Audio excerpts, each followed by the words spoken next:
are live from Captain Dick Smith Field here at Lexington, Virginia. It's time for some Generals baseball. A midweek battle here on this Tuesday, the 6th of March. Second game of the season between the Southern Virginia University Knights and the Washington and Lee Generals.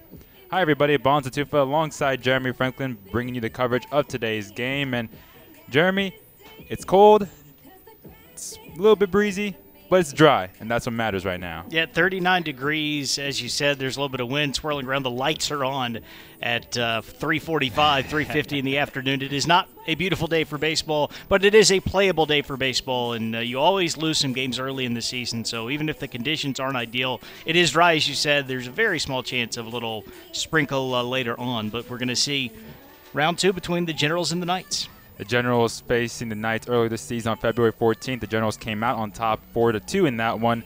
But Washington and Lee on a bit of a rough stretch. They split a doubleheader on Saturday against Penn State Harrisburg, and then they lost on Sunday 13-1. And before that weekend series, they also lost to Ferrum 17-3. It's just searching for answers right now for the Generals, and they don't have much time to think because conference play is coming up. Yeah, you're right. A team that has lost 7 of its last 9 after that 4-0 start, and they're missing Kyle Rudisili. Carson McCoon has not pitched in a while. He was slated to be the #1 weekend starter, and he was at the beginning of the year. But, yeah, time is running out for the Generals. They've got a very important ODAC doubleheader. They're all important, but starting off the season at Hampton-Sydney on Saturday. So this, in that sense, is an important game for Washington and Lee, trying to right the ship and build some momentum going into the start of conference action. Speaking of ODAC, Southern Virginia had a 5-game winning streak snapped by Emory and Henry. They lost 2 games against Emory. And right now, both teams on a bit of a losing stretch. Southern Virginia not as much, but obviously the Knights had their trouble against Generals early this season. But in that game, they had Vangeliui start. In this game, it's going to be Jack Boyce getting the start, and Boyce's previous start was not a pretty one against Ferrum. Yeah, he's going to try to bounce back from that. David Vangeliui threw 5 innings of 1-hit ball against Southern Virginia back on the 14th of February. But this is another opportunity to prove that you belong in the rotation, that you should get some more innings in conference action. So great opportunity, I think, today for Jack. Jonathan Hodges will be starting for Southern Virginia, 1-0 record with a 2.16 ERA. So you got a senior right-handed pitcher versus a first-year right-handed pitcher. Now, I had a chance to talk with head coach Ted White before the game about the struggling Generals so far in the past weekend on defense, on offense, and also specifically with Devereaux's bullpen woes and other things. So here's what Ted had to say earlier today. Coach, this was a very rough ending to the weekend series against Penn State Harrisburg. First of all, I just want to ask, how is the condition of your bullpen? You got some fresh arms ready for today or in the upcoming weekend series? Well, we have 18 guys on the roster that can throw. I mean, we didn't go through that many arms. So, yeah, we have plenty of guys that are out there ready to try and compete and earn a role. And then as the weekend goes, I mean, weekend arms usually pitch on the weekend. So you see a couple flashes of them midweek out of the pen for short stints. You'll see a couple of those today. But for the most part, it's not the number of arms. It's just the actual what they do when they're on the field that we got to start getting a little bit more control of. I do want to talk about Tyler Murphy's appearance in the second game. It was pretty big of him to go 6 innings of long relief, and he did a fairly good job winning that second game in the doubleheader. Oh, yeah. I mean, Murph, when he gets on a roll, he's very difficult, and if you look back over his career, there's a lot more ups than there are downs when it comes to his appearances. Every now and again, he runs into a time where the ball flattens out. But when you look at what he did against Cortland, you look at what he did against this past weekend versus quality hitting teams, when that thing's dipping and diving, he's very difficult. So we applaud Murph, a lot of times for just his consistency out there, and he showed that in certain situations it can be dominant. Kenneth Hartsfeld on Sunday pitched 3 innings. The runs were unearned. Did you think he did a solid job and just ran into some bad luck with the error on defense? Well, yeah, I mean, you said it yourself. I mean, he went 3 innings and really didn't give up any earned runs. I don't know what else you'd want out of him. I mean, I couldn't have scripted it any better. Would I like for him to go 3 innings and punch out 9 and 27 pitches? Of course, but let's be real. I mean, he did a tremendous job. And Kenneth, that's just another showing his potential. So as a coach, we got to try and do a better job of getting whatever we need to do done during the week so it can show up a little more often. And, the players play and the coaches coach, and together we need to figure out the right formula to get that type of result from Kenneth on a more regular basis. On Sunday, the Generals only scored that one run, the Lowenberg home run. Do you think it was just a matter of their starting pitcher for Penn State Harrisburg just doing a really good job with that breaking ball and the Generals just having a hard time with it? It wasn't the breaking ball. I mean, he's got a above-average fastball with above-average run from a not common arm slot. So he was tough. I mean, that's a buzzsaw. That if he continues that throughout the year, I will be surprised because that's about as good as an arm we've seen so far. So, we try to do our best to take some pitches and try and run the pitch count up. Try to do better with 2 strikes and limit the punch-outs, and we were unable to do that. Was very fortunate he only went 6. And that was kind of the win for us offensively is we got him out of the game and had a third of the game left. The problem was it was a solid deficit we were fighting at that point. But, I'm not really concerned offensively. I mean, you can look at run totals and you can say what you will, but I think our quality at bats versus the tough pitchers we've seen have been, very, very promising. Devereaux had a really good start to the season. Shutout appearances in his first 4, and then last couple have been a bit shaky. What have you seen from Devereaux that's caused him to allow these runs and then lose the lead in the first game of the doubleheader on Saturday?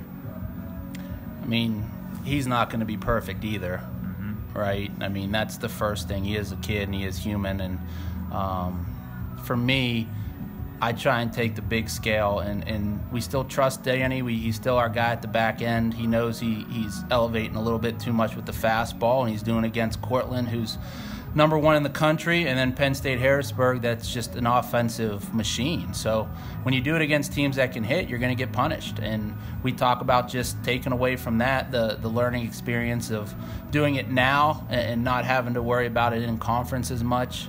We can learn from it, correct it, and make sure when we call the second season the conference starts that we are going to limit the times that he kind of elevates on that fastball.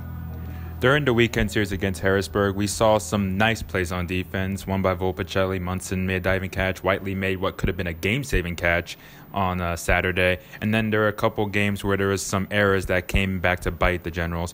What do you think of the defense so far? Is there anything that you want to work on? Like I said last week, I mean, defensively, we're new in a couple places.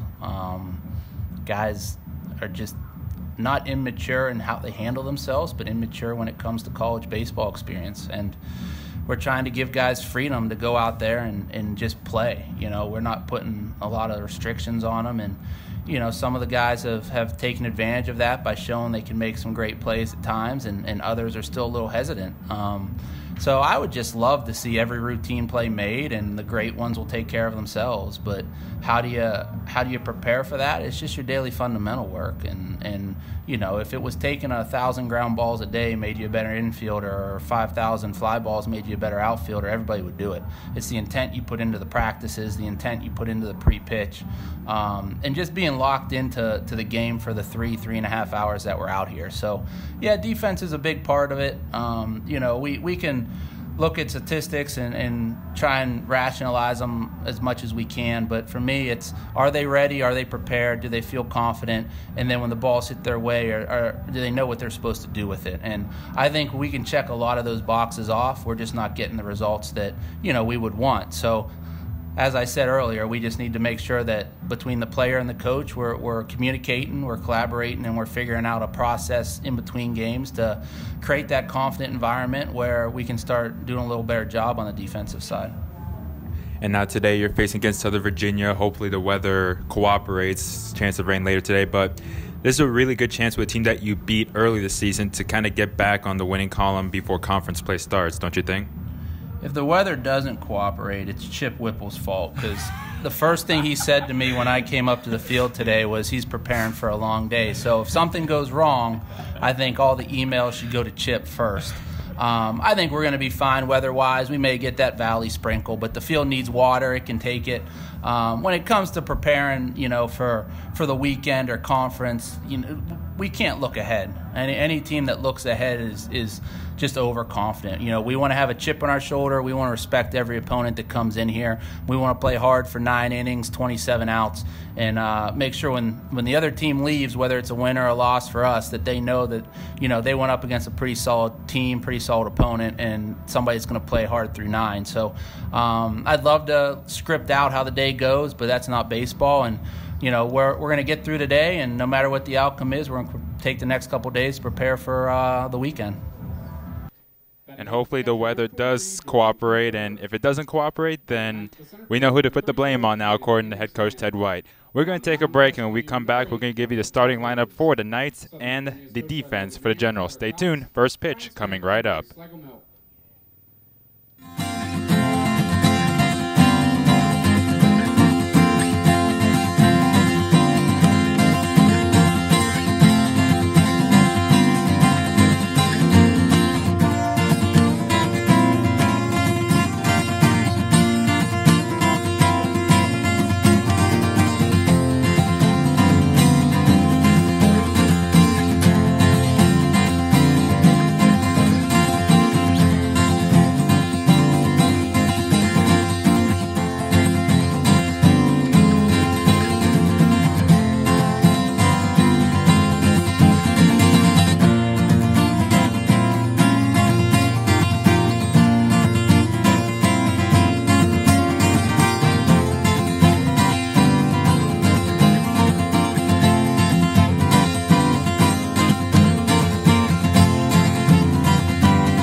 Back here at Lexington, they've completed the national anthem, and we're just about set to go in this midweek battle between the Southern Virginia University Knights and the Washington Lee Generals. The Generals coming in with a record of 6-7. Southern Virginia 6-5 coming to this game. Jeremy, why don't you give us the starting lineup for Southern Virginia? Leading off for the Knights is the left fielder Caleb Layden. Batting second is the second baseman Stetson Kay. Batting third, the designated hitter Ryan Saunders. First baseman Cole Critchfield will hit cleanup. Batting fifth is the right fielder Matt Roll. Third baseman Ryan Morin hits sixth. The shortstop Riley Daniels will bat seventh. In the eighth spot is catcher Jordan Kiefer. Rounding out the order, the center fielder Camden Anderson. And again, it will be Jonathan Hodges on the mound for SVU. tale of two different teams, Jeremy. You got a team like the Generals who are struggling right now with depth in their pitching. On the other end, though, you got Southern Virginia, who last season had team ERA of 8. Their team ERA this season is just over 4. They've completely flipped it around, and for the Generals, you're really looking for a good start from Boyce. And Ted says he does have a plan as to which pitchers he's going to use, but everyone's got to do their part today. No question about that, and you don't want to tax anyone's arm too much with the first conference action of the year coming up this weekend. And even last weekend against Penn State Harrisburg, Vangeliui pitched 4 very solid innings, and you believe that if it was a conference game, he would have gone longer than 4 innings. I do. I think so. I think the plan was just to spread out the innings so that everyone's as fresh as possible. Caleb Layden swings on the first pitch from Boyce, and he lines it into center field for a base hit. So 4:03 p.m., we're underway, and there's a man on already. Well, this is a Knights team that did hit the ball very well last year. The team average a bit lower in 2018 to 252, but a great start, obviously 1 pitch and a base hit. Looking at the Generals' defense, you got Paul Divin at third, Chadwick Bailey at short, Jason Volpicelli now at second, Zach Lowenberg at first, Matthew Jones in left, Ryan Munson in center, Roby Smalley at first. Here's Stetson Cade now. The righty takes a fastball on the outside corner for a strike. Caleb Layden helping out his .452 average with that base hit. Ryan Saunders on deck. Stetson K came in as a bench player for Southern Virginia against Washington Lee earlier. He hits a chopper down third. It's a foul ball, and he's behind 0-2. He's worked his way into that starting lineup, hitting .273 on the year. Just getting underway, and Caleb Layden swung on the first pitch that Boyce threw and lined it into center field, so he stands at first, being held down by Lowenberg. Middle infield narrowed up a bit. Boyce turns and throws to first, a high one, forcing Lowenberg off the bag.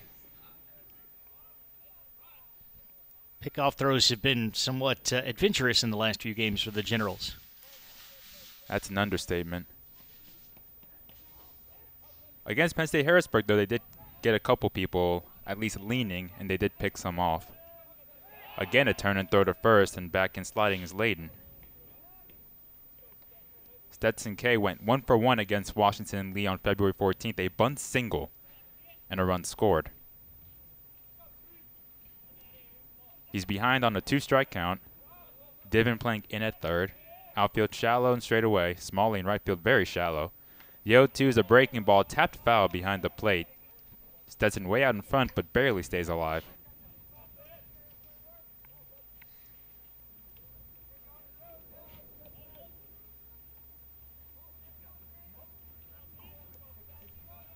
A very inviting hole on the right side of the infield with Volpicelli playing closer to the bag.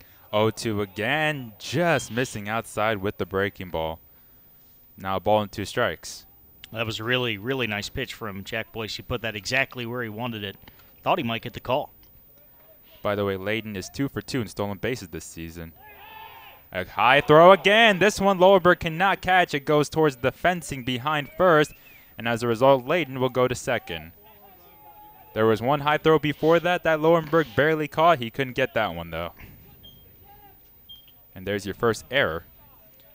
Well, you can understand why WNL pitchers are paying so much attention to base runners, because you can run on Washington and Lee. That's been proven so far this year. Opponents have 32 stolen bases in 33 attempts against the Generals. And sometimes pitchers will try to overcompensate when you can't throw guys out. Fastball in the dirt. 2-2 the count. And the one catcher who caught a runner stealing was Burnett against Penn State Harrisburg. Giordino not much success behind the plate right now in terms of trying to catch runners stealing. Runner at second already with nobody down. Just getting started here in the top of the first. The 2-2 pitch on the way is a breaking ball, just missing inside after a long hold by Giordino. He's tried to frame a couple in this at-bat for Stetson K, just hasn't gotten the calls. The main issue with the Generals is just simply throwing strikes. Here's the payoff pitch. A off-speed pitch grounded down the shortstop side. Feely charging in, gloves and throws to first on the run, gets the out, and that was not an easy play. It certainly was not, and Chadwick makes those plays look routine on a fairly regular basis. So a big first out for Boyce, although the runner does advance Caleb Layden to third on the play. Boyce did a good job jamming Stetson on that pitch. So with one down and a runner 90 feet away, here's Ryan Saunders, the left-handed hitter. He's DHing today. A hit and an error so far in this ball game. Big gap in left center field for Mr. Saunders. Boyce's delivery is a breaking ball, just missing below the knees. Saunders having a really good senior season so far, hitting .355, 6 RBI for the Knights. Here's the 1-0 delivery. Off speed. This one grabs the outer edge, and the count is 1-1. Saunders is only 1 for 15 against Washington Lee in his career. A couple RBIs. 1-1 delivery on the way, and that just misses out well. A bit to the outside. 3 very close pitches so far. Looks like a bit of a shift in the infield. Vo Picelli, the second baseman, way over to the right side of the infield. 2-1 delivery. This one's way outside, though, and the count is 3-1. Another 3-ball count. Yeah, the hitters count, as they say, as the Knights have a good chance to take the lead early. Cole Critchfield waiting on deck. The 3-1 pitch, and it just misses a little bit high, I'm guessing, and that's a walk. A little bit high, a little bit outside. Saunders, 5'11", had kind of a crouched down stance, not a big strike zone. First and third with 1 out. Critchfield, left-handed hitter, first baseman today for the Knights. He's got Layden at third. Layden, a leadoff single on the first pitch he saw, reached on second after a bad pickoff throw from Boyce, advanced to third on Kay's groundout, and Saunders just got on with a walk. So 1 down, the first pitch to Critchfield is a strike on the outside corner. So far, Boyce really attacking that outer portion of the zone. And for the most part, he's keeping the ball down, so when he's missing low. Guess it's better to miss low than to miss high. That's what a lot of people would say. A turn and throw to first. They had Saunders leading for a second, but he's back in easily.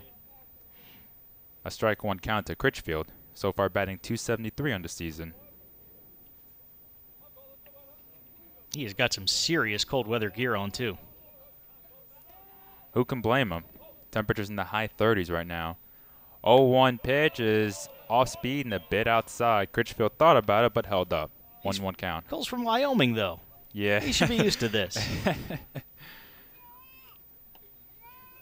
Divin still playing in at third, wide of the bag. Middle infield still in double play depth. Lowenberg holding down Saunders at first. Corner runners on with 1 away. Boyce again turns and throws to first. This time more of a lob after that bad pickoff throw earlier.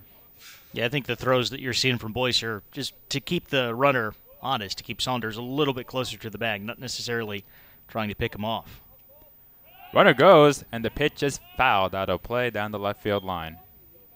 That must have been a hit and run because that pitch was a little bit high and outside. I don't think it's something that Critchfield would have offered at if Saunders hadn't broken from first. Saunders is 4 for 4 in the stolen base department this season. Matt Roll waiting on deck. A ball and 2 strikes to Mr. Critchfield. From the stretch, the pitch, fastball inside, a delayed steal attempt, no play though because Giardino was worried about the runner at third. It's a stolen base for Saunders. And that tends to happen where there's a runner on first and third, the runner tries to break for second, they hope that on the throw to second, the runner at third can break home. Well, the pitch was down and in as well, so it would have been very tough for Giardino to get that ball cleanly and make a good throw to second. 5th stolen base of the season for Saunders. So runners on second and third. There goes your double play chance. 2-2 to Critchfield. There's a check swing and a one-hopper back to the pitcher, and they got the runner held at home, and Giardino applied a tag. Going to third, or holding at second, pardon me, is Saunders. Saunders had to hold at second because Feely was covering the third base bag nicely, and that's a big second out. Very well done defensively by the Generals there. Layden made a base running mistake. That ball just off the pitcher's mound, and the two jacks in the battery, Boyce and Giardino, on the same page to make that play at the plate. It's a tough one because that was a check swing by Critchfield that he just happened to make contact on. Here's Matt Roll now with 2 down and 2 on. Saunders at second, Critchfield at first. Boyce's delivery is a fastball at the knees called a strike, right on that outside corner. What it has given here is an opportunity for Jack Boyce to get out of this inning without any damage on the scoreboard.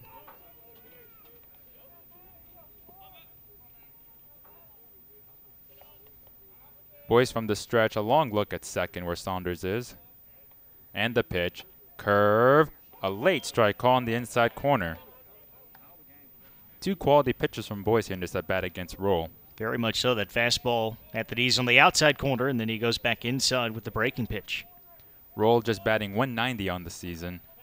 He did go 3 for 4 against Emery and Henry. Strike 2 delivery on the way is a fastball wide. A ball and 2 strikes.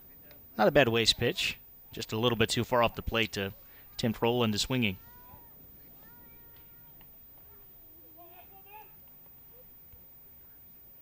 The whole infield no more closer than halfway in the dirt. Outfield straight away. Smalley very shallow in right field. 1 and 2 the count to Mr. Roll. Both runners go. The pitch is a swing and a miss. It's in the dirt. Giordino picks it up, throws to first, and gets the out. Side is retired. No runs on 1 hit. No errors, and they leave a couple.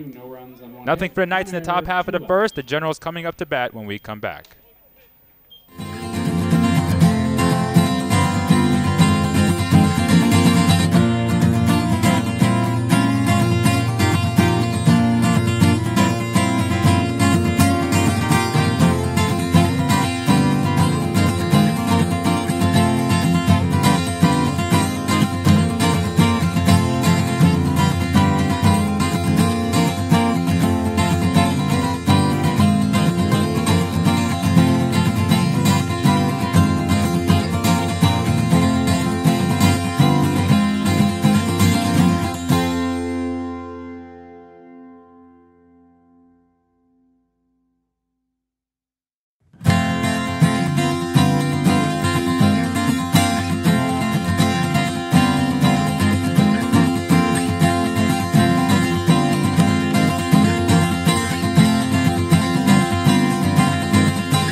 We've completed a half inning here at Washington Lee. Nothing for the Knights after a hit and an error. Jeremy, why don't you give us a starting lineup for Washington Lee? Leadoff man Jason Volpicelli, the second baseman, will start things off. He'll be followed by the first baseman Zach Lowenberg, shortstop Chadwick Feely, and the 3-hole center fielder Ryan Monson. It's cleanup batting fifth is the third baseman Paul Diven. Right fielder Roby Smalley bats sixth. Bradford Martin will DH and hit seventh. Left fielder Matthew Jones and catcher Jack Giordino round out the order. And here's Volpicelli, who takes a pitch tailing in on the corner for a strike. 0-1 the count. Volpicelli now playing at second base. After some struggles at second by Austin Crane, the Generals decide to make some changes. Strike 1 delivery from Hodges is off speed and hit high up in the air. Shallow center, 3 players coming in. Who's going to call for it? It's going to be Anderson coming all the way in to make the catch, and there's 1 away. Now batting, the first baseman, number 19, Zach Lowenberg. So here's Zach Lowenberg, usually batting in the cleanup spot. Now he's batting second. And you have to imagine after that rough game against Penn State Harrisburg in the relative rough stretch that there were going to be some changes made by the Generals. Yep, shuffle the lineup around. See if you can get things going that way. Fastball on the outside corner to Lowenberg, and the count is 0-1. Of course, Zach was the one of maybe just one bright spot in the game on Sunday. Solo home run in the 9th for his first collegiate home run. 0-1 pitch reached out for a ground ball off the mound to the second base side. Kay has it, throws to first, and there's 2 away. So 2 very quick outs forced by Hodges. Interesting to see how this game goes for Hodges, who has great numbers on the year. But this is his first start. 6 really solid appearances out of the bullpen. That 2.16 ERA. Opponent's hitting just .213 against him. Especially once you get through that second time into the Generals lineup. Is he as effective? But certainly a good start with those 2 quick outs. You got Ryan Morin at third, Riley Daniels at short, Stetson Kay at second, Cole Critchfield at first, Caleb Layton in left, Cannon Anderson in center, Matt Rowland right, Jordan Kiefer catching, and Hodges is ready to pitch. He's just waiting for Feely to step in. Feely does check in and takes a breaking pitch just a bit inside. We're in the bottom of the first. 2 quick outs. Volpicelli flied out. Lowenberg grounded out. The Knights, no runs, a hit, an error, and 2 left in the top half of the first as Hodges delivers a fastball outside. And Hodges, being a sidearm pitcher, not a guy who will overpower you with velocity. No, just 5 strikeouts in 16 2/3 innings, but he's obviously finding lots of other ways to get guys out. 2-0 delivery is swung on a ground ball through the left side hole, and that's a base hit for Feely, who continues to stay hot, now on a 7-game hitting streak. He is just a hard guy to get out in general. We've seen that in the first 2+ years of his career. Even without as much protection in the lineup, especially with some injuries now, some things being changed around for the Generals, he's still producing at the plate. Another guy that's starting to produce more at the plate is Ryan Munson, who steps in now in the cleanup spot. Munson's been primarily batting second during the season. From the stretch, Hodges delivers, breaking ball a little bit low and outside. And Hodges' breaking ball takes a while to reach the plate. It's a very slow floater, which can throw off the timing of Generals hitters. A quick turn and throw to first, and the ball got away, but it's close enough, though, that Feely will hold at first. And Feely can be a stolen base threat as well. 3 for 3 on the year. Generals haven't run a lot in the first 13 games, but they are 12 for 12 stealing bases. Munson, 240 average on the season. Had a good series against Penn State Harrisburg, 5 for 13. 1-0 count to him. Breaking ball, a little bit outside again, 2-0 the count.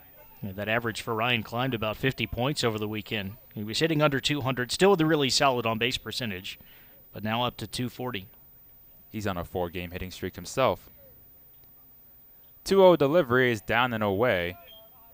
So Munson taking 3 pitches on the outside corner, off the outside corner, now 3-0 count. And Munson has taken the ball the other way to left field a couple times. 3-0 count, a quick look at first and the pitch. It's a fastball, that's outside, it's a 4-pitch walk. This was a very quick first inning in the works for Jonathan Hodges. They need 3 or 4 pitches to retire Volpicelli and Lowenberg, and now the Generals putting some pressure on him, 2 on with 2 out. Last season, Hodges only had 25 strikeouts in 51 innings. He only walked 5 batters, though. And that was, as you said, a 4-pitch walk, and the last 2 weren't even close to the strike zone, even the 3-0 that you know Monson was going to take no matter what. So 2 on with 2 down, and here's Paul Divin getting the start at third. Right-handed hitter with an open stance. The first pitch from Hodges is an inside-out swing, blooped into right field, but stays up in the air for Roll, who makes the catch. He barely had to move. Side retired, no runs on a hit, a walk, no errors, and a couple left on. An inning of work completed, no score. We'll be right back.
Well, Jeremy, midweek games generally mean pitchers are going to be used, and already after one inning, the Generals have a new pitcher coming up.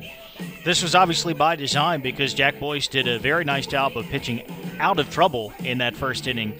Maybe boosted by the fact he knew he was only going to be out there for the one inning, so just leave it all out there with 15, 20 pitches, whatever you're going to throw. Now we're going to see the second tallest pitcher on the Generals roster, Mason Shuffler. And Mason Shuffler is another guy who's looking for a solid outing. He's faced Southern Virginia before, but the last appearance for Shuffler, the start against Penn State Harrisburg, it wasn't good to say the least. I think they're looking for him to at least make it an inning after not making it past 1 out in his last appearance. He'll be facing off against the number 6 hitter, Ryan Morin, who takes a fastball called a strike on the inside corner. Morin, the third baseman, right-handed hitter with a slightly open stance and very bent. Shuffler, the righty, a pause in his delivery, then deals a breaking ball that just misses inside. A ball and a strike. Overall, this is Mason's 4th appearance, second in relief, and both of the bullpen outings have been against SVU. And both of his starts have not been pretty, to say the least. Here's the 1-1. Fastball over the plate, called the strike, 1-2. Now, Shuffler against Southern Virginia earlier this season pitched very, very good couple of innings. He had a little bit of trouble in the third inning, was promptly taken out, but he generally did a pretty good job in what was his first appearance as a General in his collegiate career. The 1-2 pitch on the way is a fastball in the dirt. 2 balls and 2 strikes. You can see some nice velocity on that fastball. A young pitcher who's just trying to find his way. No matter how good you are at the high school level, there's always an adjustment period once you get to college ball. And since he knows he won't be pitching that long, he can give it a little extra on his pitches. 2-2 delivery is a fastball again. That one is low. Full count. So after getting ahead on Mr. Morin, now you got a 3-2 pitch coming up. It's Morin, Daniels, and Keeper due up in the top of the second for the Knights. Shuffler set now. The pitch. Line drive in the right center field, slicing towards Smalley in right field, who goes over to his right and makes the grab. 1 away. Now here's Riley Daniels, who surprisingly this season has struggled mightily. Last season, Daniels had a .317 average with 28 RBIs. This season, he's just batting 1 for 15. Struck out 8 times and has an RBI. Big swing and a miss on the first pitch he sees. Swung over that pitch from Shuffler, and the count is 0-1. We've talked a lot about the Generals switching up the lineup, using a lot of pitchers, and this is the same thing for Southern Virginia. You're going to give a guy who's been struggling another chance. The Knights have a little bit more time before their conference schedule begins. Next pitch is slapped foul, out of play behind the plate. There have been some positives for SVU so far this season, that 5-game winning streak, which included a victory over the defending ODAC champions, Roanoke, in Salem last week. They were 16th ranked at that time as well. That was a big win. Daniels behind on a 2-strike count. Giordino looking for an outside pitch. The pitch is way up there, but it's outside as well. 1-2. Infield very spread out. Big gap in left center field for Mr. Daniels. Jordan Kiefer waiting on deck. Smalley again very shallow in right field. Here's the 1-2. Fastball chopped over the mound. Charging in is Feely. Gloves it. Throws to first on the run. Not in time. Feely had to take an extra second or two to get a grip on that ball in the transfer. Tough play anyways, and that's going to be an infield hit for Daniels. And if you're a guy who's slumping, you'll take a base hit any way possible. Absolutely. Get on base anyway, especially if you can get that hit as Daniels just did. No matter how good you are at shortstop, you're not going to make that play. Wrong hop Chadwick Feely. He stayed with it. He didn't miss the ball. He fielded it cleanly. Just didn't have enough time charging in off that weird bounce to throw Daniels out at first. So 1 out infield single for Daniels. Here's Jordan Kiefer now. Kiefer, a very bent stance. Breaking ball taken inside. Ball 1.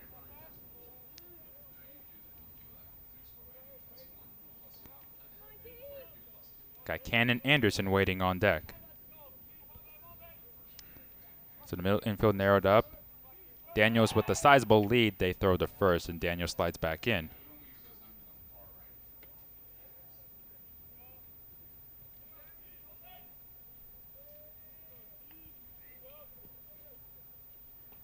Jordan getting a sign from his third base coach and head coach, Logan Mann.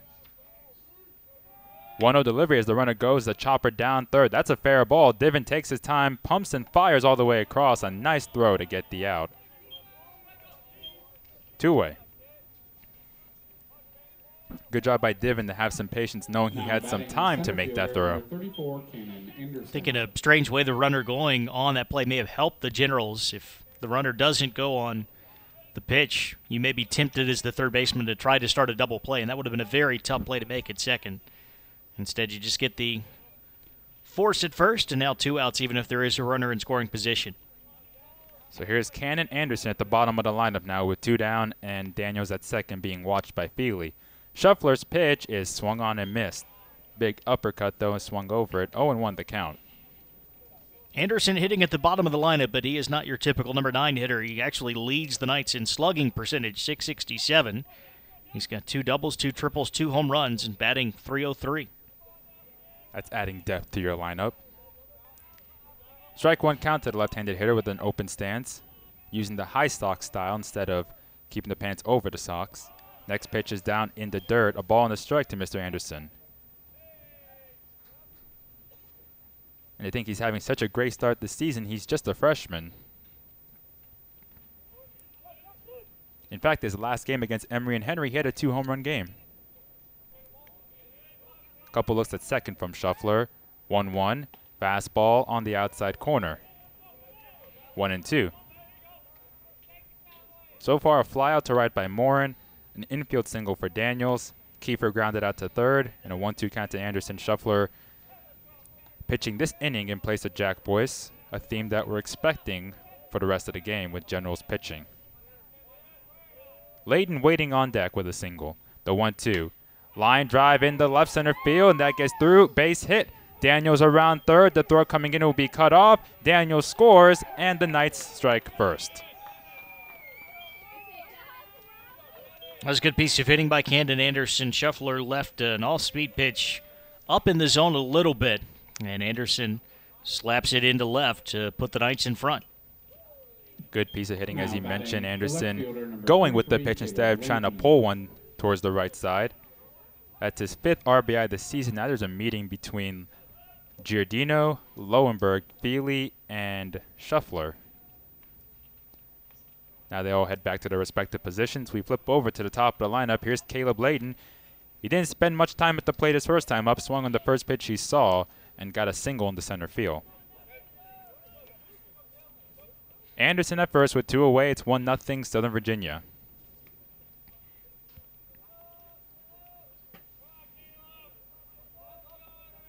Shuffler with a close stance delivers. Fastball, a late strike call. Might have been on the upper edge of the zone. The count is 0-1.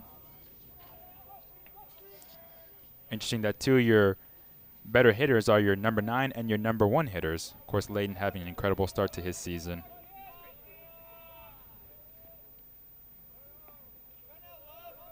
Shuffler taking a long time getting a sign. Now he throws to first. The tag not in time.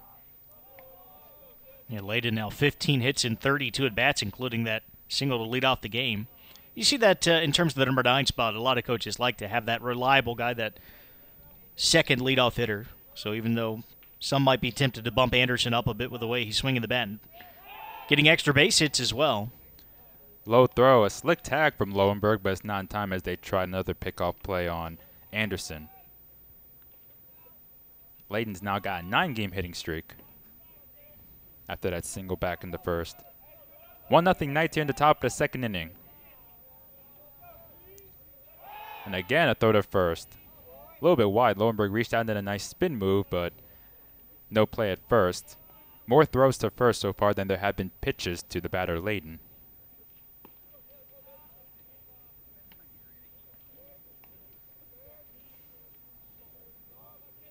Anderson's lead's not that big. He is going, though. Swing and a miss. The throw to second a little bit high, and it's not in time. And a 2-strike count to Mr. Layden as Anderson gets a stolen base. Yeah, Layden swung the bat to try to protect the base runner there, but Anderson got such a great jump that there wasn't much Giardino could do. Waiting on deck if the inning continues is Stetson K. Feely playing games with Anderson at second. 2-strike count to Layden. And here's the pitch. Fastball, a chopper down third. Divin has it, and he's going to try and tag the runner, Anderson. Anderson tries to spin around, but he gets tagged on the spin, and the inning comes to an end. An unusual way to end the inning, but it works nonetheless for the Generals. But a run does score on the RBI single by Anderson. 1 run, 2 hits, no errors, and 1 left on base. We'll see what the Generals can do as we come back for the bottom of the second, trailing 1-0.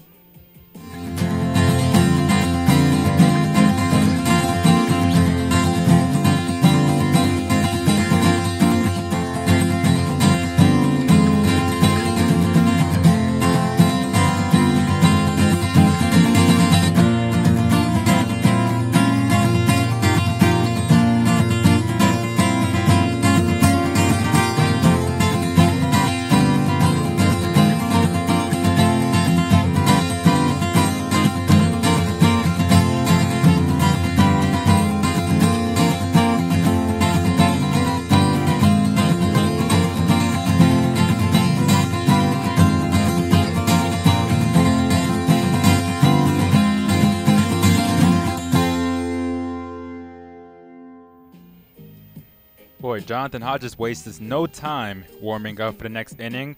As the Knights lead 1-0, Jonathan coming in for his second inning of work. The Generals have already used 2 pitchers in the first 2 innings as planned, Jeremy.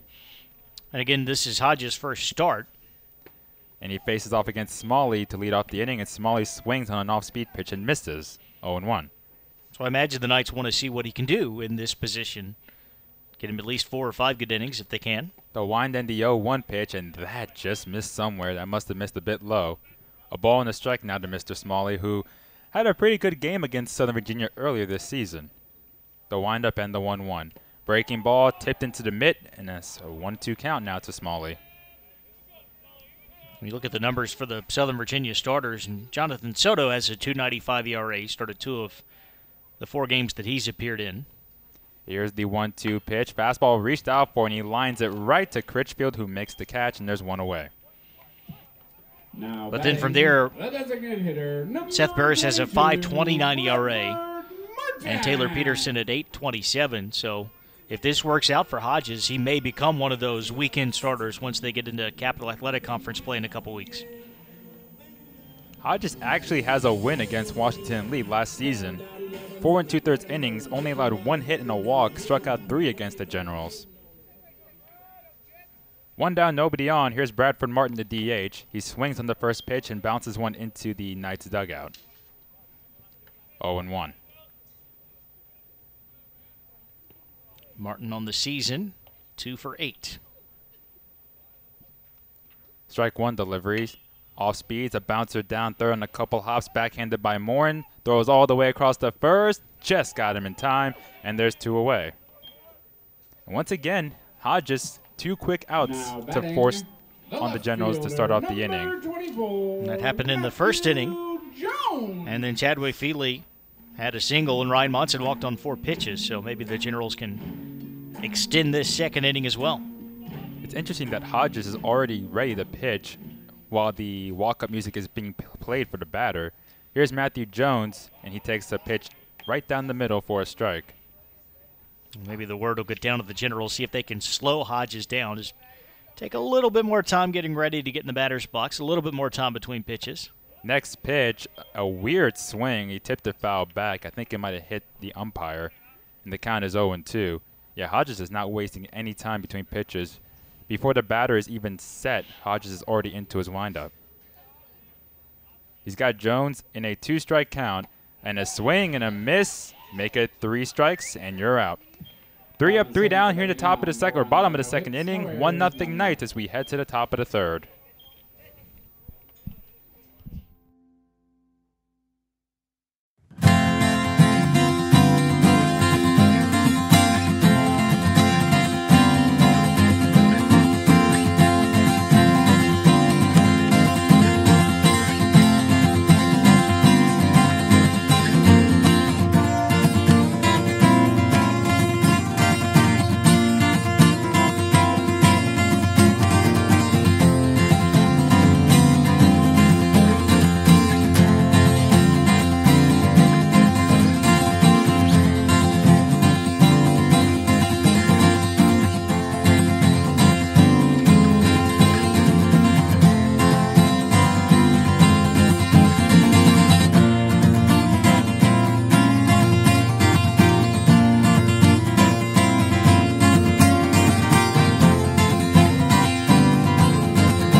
2 innings complete here at Captain Dick Smith Field. 1-0 Knights.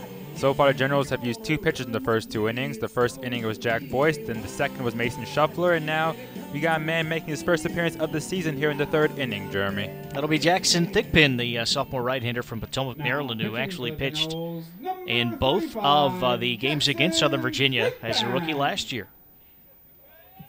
Leading off the top of the 3rd for SVU. He'll be facing off against Stetson K, Ryan Saunders, and Cole Critchfield here in the top of the 3rd. The Knights had their 1 run in the 2nd, an RBI single by Cannon Anderson. Righty-righty matchup. Here's the first pitch to K. Fastball, and that just misses a bit high. And Thigpen's fastball had some decent velocity there, pardon me. He shakes off a sign from Giardino. Now he's set. The kick and the 1-0. K shows bunt for an instant, retreats, takes a strike. A ball on the strike now. The count. K grounded out to short his first time up. Thigpen an inning and 2/3 of scoreless relief March 9th of last year when the Generals beat SVU 3-0.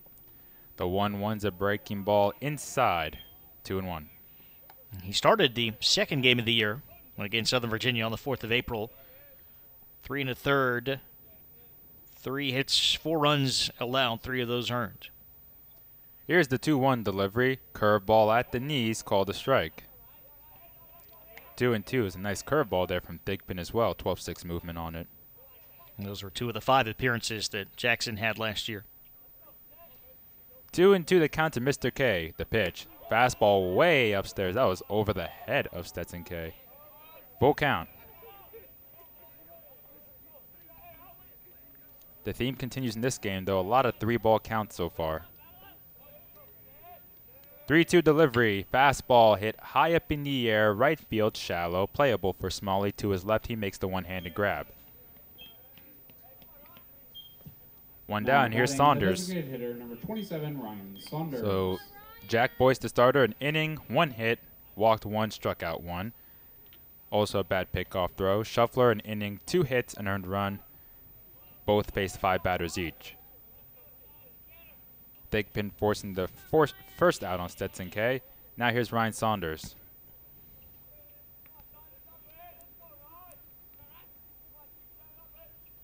The kick and the pitch. Curveball stays outside, and it's also high. 1-0 count. Big gap in left center field for Mr. Saunders. He walked his first time up.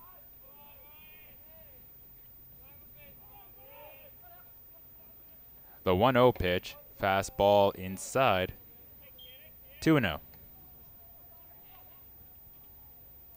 And as expected, somebody warming up in the Generals bullpen. Divin playing in at 3rd. Here's the 2-0. Fastball called the strike on the outside corner. 2 balls in the strike, and Thigpen, obviously you can throw a little bit harder, but his fastball really does have some good speed. The 2-1. Breaking ball low and outside. Good hitters count for Mr. Saunders, 3-1.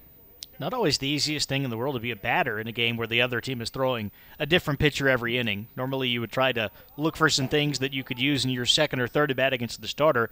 Not going to happen today. 3-1 is fouled out of play down the 3rd base line. So you would think with that strategy, obviously you can't do that all the time, but it would be an advantage for the Generals because you can't really write down notes if you're Southern Virginia because it changes every inning. Another full count coming here, this time against Saunders. Here's the pitch. Swing and a chopper. Second base side on a couple hops. Scooped up by Volpicelli. Throws to first. And there's 2 away. Now batting the first baseman, number 6, Cole Critchfield. Generals looking to force the first 3-up, 3-down inning on the Knights. Fly out to right by K. Ground out to 2nd by Saunders. Here's Cole Critchfield now, who grounded to a fielder's choice that got laden out between 3rd and home plate on a brief rundown. 1-0 Southern Virginia here in the top of the 3rd. 2 down, nobody on. First pitch to Critchfield. Fastball, swung on and missed. Pitch coming in on Mr. Critchfield, 0-1.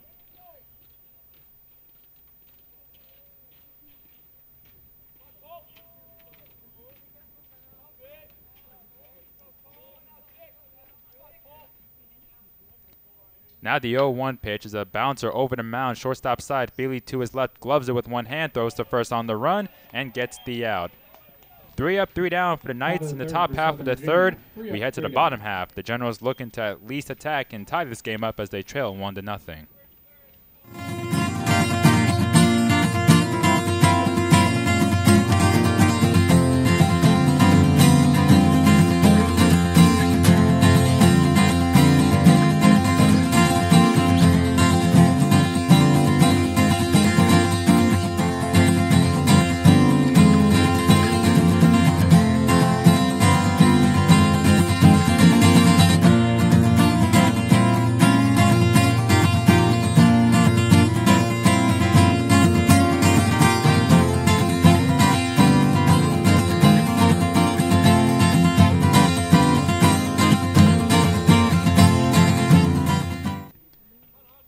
Two and a half innings complete here at Lexington. Bonds is here alongside Jeremy Franklin.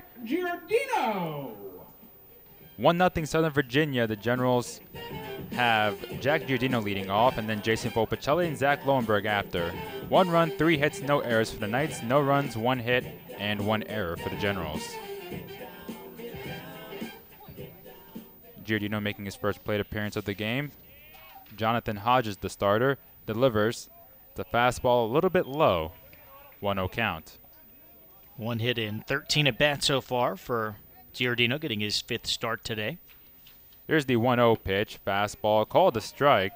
Giordino thought about swinging, decided not to. The count is 1-1. Cohen's coaching at third base. Colleton coaching at first. Next ball swinging is a slicing liner to right center field. Dead run is small, or the right fielder roll. He missed that on the dive throw, and the throw to second is not in time. That's a double for Giordino.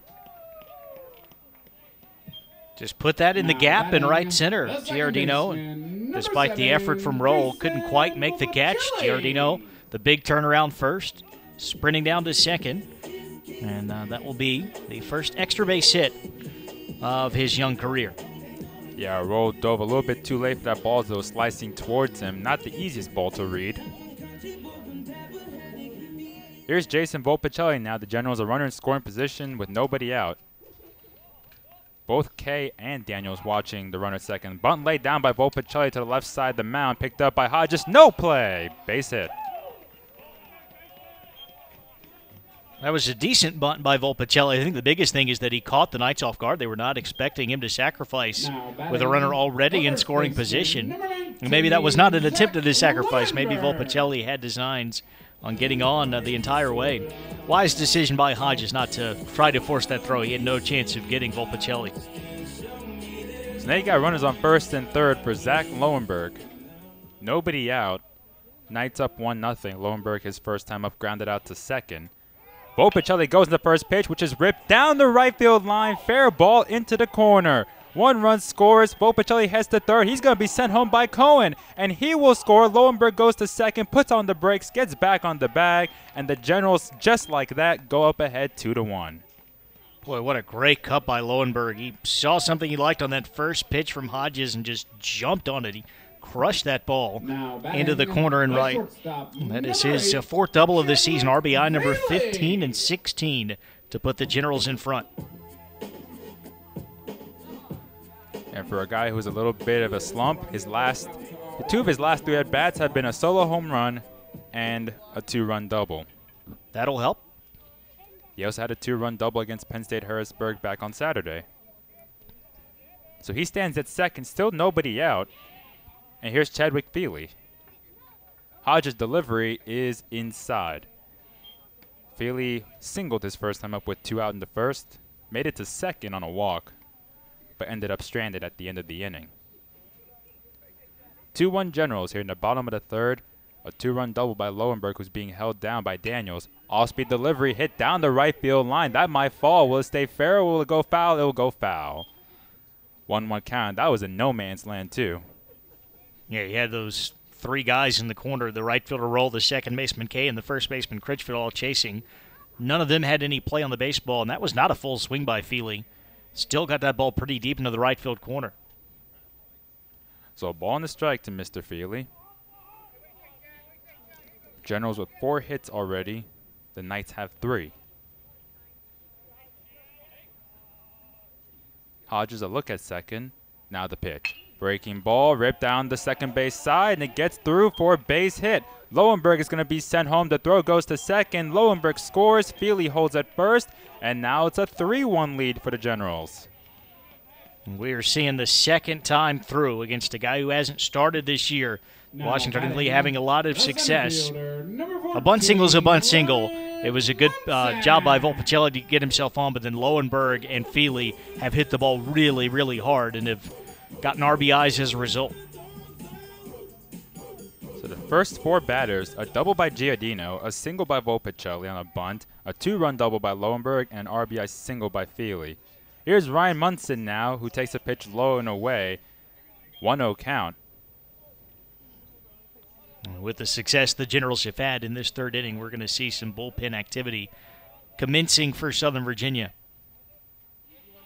Hodges just looking for the first out right now. Middle infield looking for a double play. A throw to first and back in is Feely. Munson walked on 4 pitches his first time up. So he's seen 5 pitches now from Hodges, and none of them have been in the strike zone. Something tells me he's not taking the bat off of his shoulder until Hodges can put one in the zone. Here's the 1-0 pitch. That's way outside, not even close. 2-0, and it's one thing if you throw a strike. It's another thing if it's a quality strike, because the strikes that have been thrown have been hit hard. So 2-0 count to Mr. Munson. Got Divin waiting on deck. Feely goes. The pitch is grounded towards the whole right side. Cut off, though, to the left is Kay. He makes the play at first. Thought about going to second, but realized he just had to make the sure out, and there's 1 away. Yeah, that was the right decision by Stetson Kay. Feely got a good jump. Kay was moving away from second base toward first to field that ball in the hole.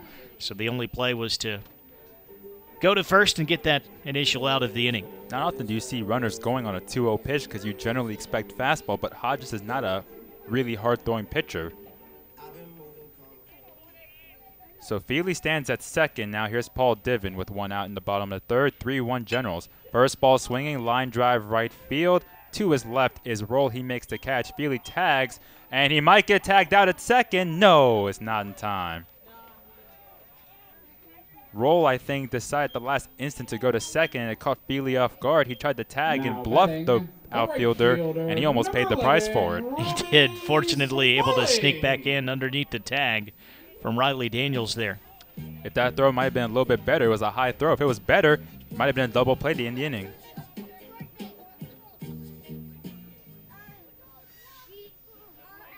Now here's Roby Smalley with 2 away. Smalley, the 7th batter up for the Generals. Pickoff play at second, a low throw in the dirt. Feely back in safely. I don't think Daniels received that ball cleanly. Smalley's first time out, reached down for a pitch and lined it straight to the first baseman, Critchfield. Had a great game, though, in the earlier win against the Knights, 4 for 4, with a double, a run, and an RBI. Now the first pitch to Smalley's a fastball called a strike on the outside corner, and that was a quality strike at that. 2-run double by Lowenberg, RBI single by Feely so far. In this bottom of the third, the Generals up 3-1. Strike 1 pitch, reached out for it, is chopped foul off the plate and down the first base line. Strike 2 count to Smalley.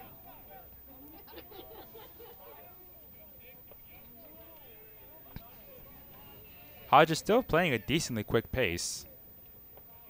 Glove at the belt, a look at Feely, and the pitch. Breaking ball stays outside. 1-2 the count.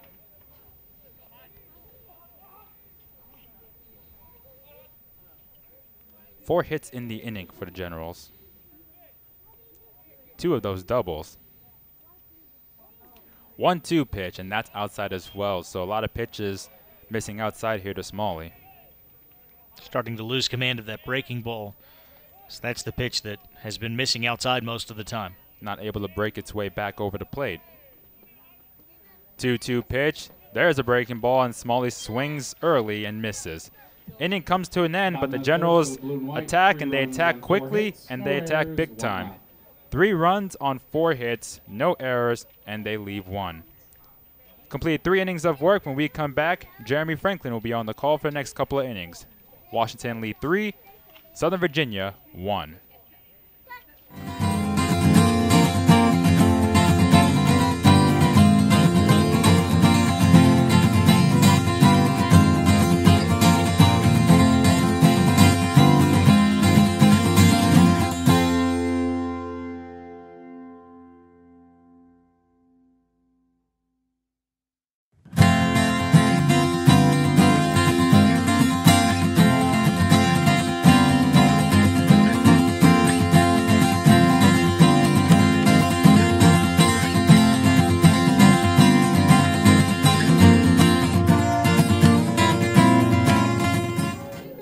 Back here at Lexington, I just want to say that this broadcast of Generals Athletics is brought to you in part by the Washington Lee University Store.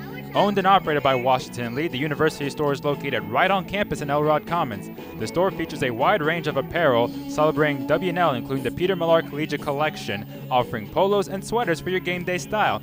If you're looking for all workout gear, we have a variety of performance apparel from Nike and Under Armour. All proceeds go back to the Washington Lee community, helping to fund athletic, alumni, and student programs. The store is open 7 days a week. Order online anytime at store.wlu.edu. 3-1 Generals as we head to the top of the 4th. Here's Jeremy Franklin. Chris Cotton will make his 4th appearance of the season for W&L, the 4th pitcher in his mini innings for the Generals by design today for Ted White and his coaching staff. Cotton with an ERA of 3 innings, 6 hits, 2 runs, 1 earned, 1 walk, and 2 strikeouts. He will face the 5, 6, and 7 hitters for Southern Virginia, starting off with the right fielder, Matt Roll. And I believe there's been a change in the outfield as well. Speaking of right field, Matt Whiteley is now in right field for Roby Smalley. So not just a lot of changes on the mound, but I would expect to see a lot of position players working in and out of the lineup for the Generals.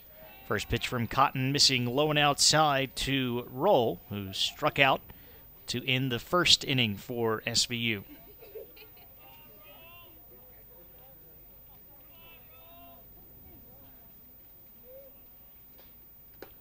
And the 1-0 is in there to even things up. Roll came into this game hitting a .190. Cotton has faced Southern Virginia before. He played against them once last season. 1-1 breaking ball. Stays up and in. 2 balls and a strike to Roll. He won an inning and 2/3 against Southern Virginia. 3 hits and just 1 earned run.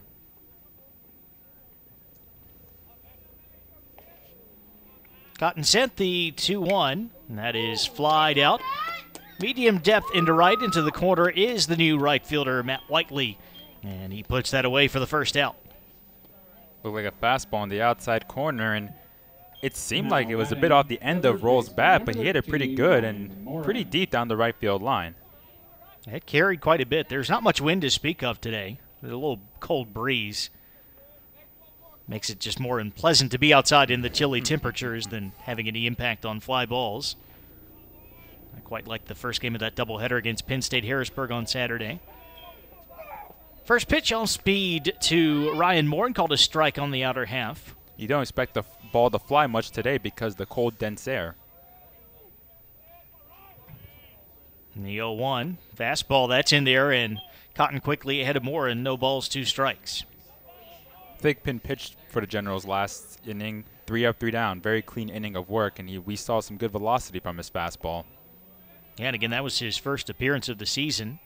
Here's the 0-2 from Cotton to Morin, just low for ball 1.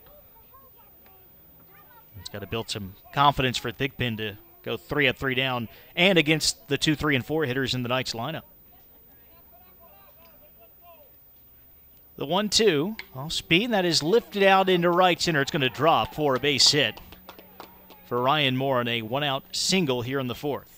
One of the toughest things for pitchers when you throw an off-speed pitch and you force the batter out ahead, and instead of being rewarded with either a weakly hit ground ball out or a strikeout, it's a single because Moore was able to find some grass out in right center field.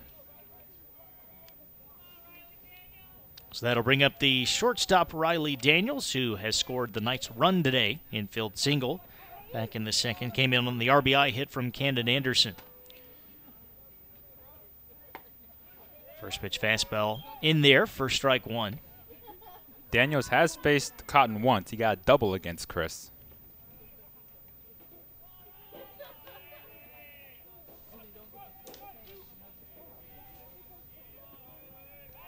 Check on the base runner. And Morin back in time. That hit for Daniels, his second in 16 at-bats this year.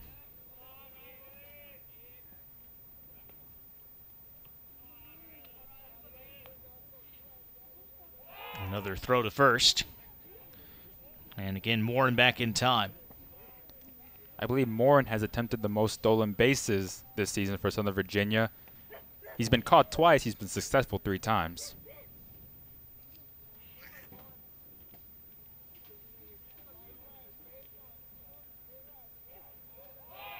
Cotton will make a third throw to first. Got that one low. A good tag by Lowenberg. Morin just back safely. Yeah, that was a very close play, actually. Lowenberg's tag was just a bit too late. A lot of pickoff throws so far by the Generals pitching, and so far Cotton's made accurate throws.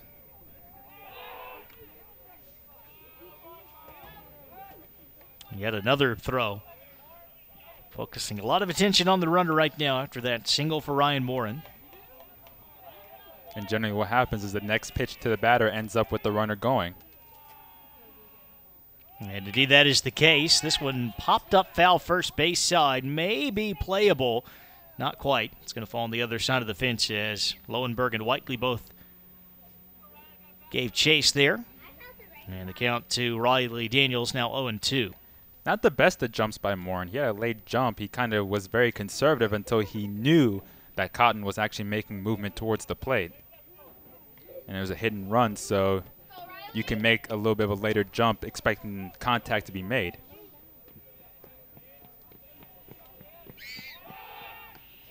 Cotton going back to Lowenberg. Another slide from Ryan Morin.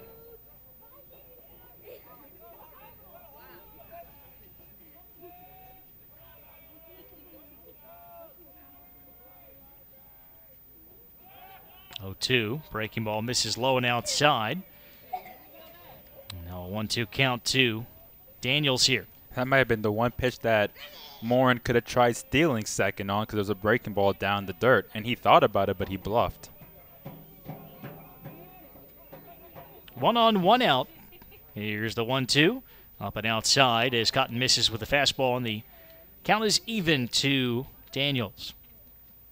Giordino's done a lot of framing so far and tried to frame that pitch on the corner up and away, just missed it by a bit. Generals up 3-1 as Cotton again goes back to first.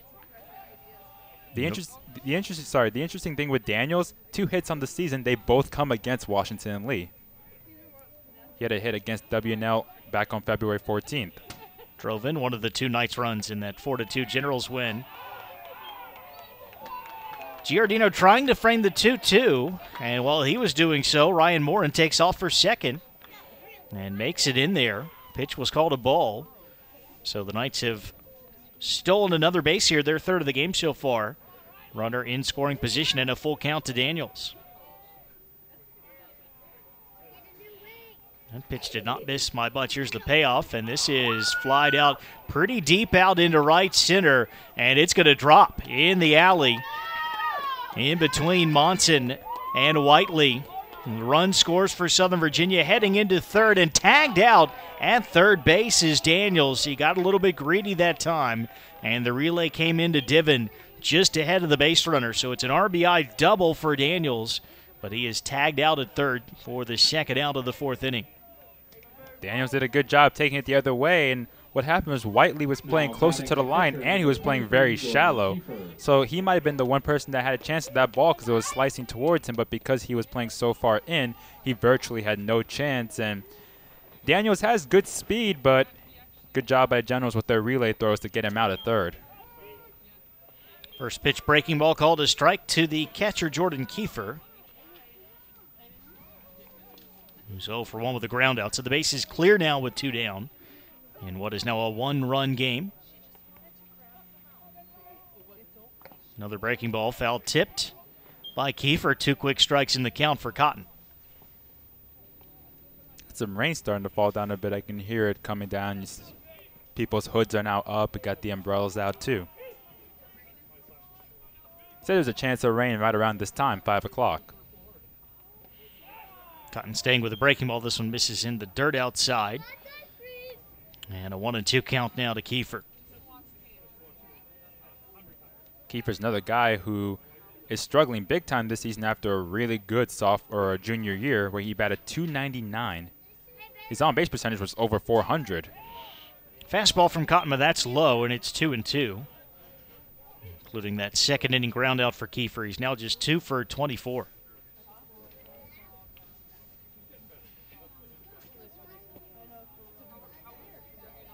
Two back to the breaking ball. That's around the ankles as well. So Kiefer was down 0-2, and now the count is full.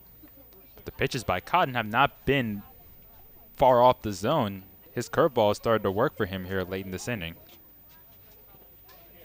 He calls for time. Steps back in. A run across for SVU here. The base is empty and 2 outs.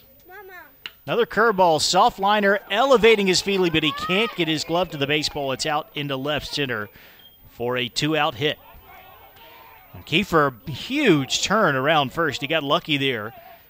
The relay, which was to the catcher, Giardino, had come down to cover first.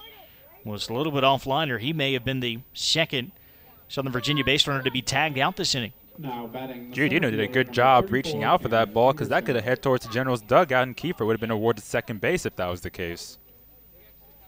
Just out of the reach of Feely, who has pretty good. He has a pretty good vertical. He can reach up for one, and even then it was just out of his reach. So that'll bring up the center fielder, Camden Anderson. First pitch, he pops foul. That'll drift back out of play. Anderson hitting 9th for the Knights, but again, not your prototypical number 9 hitter. RBI single his first time up, came in with 6 extra base hits, as Bonsa mentioned, and that 2 home run game against Emory and Henry over the weekend.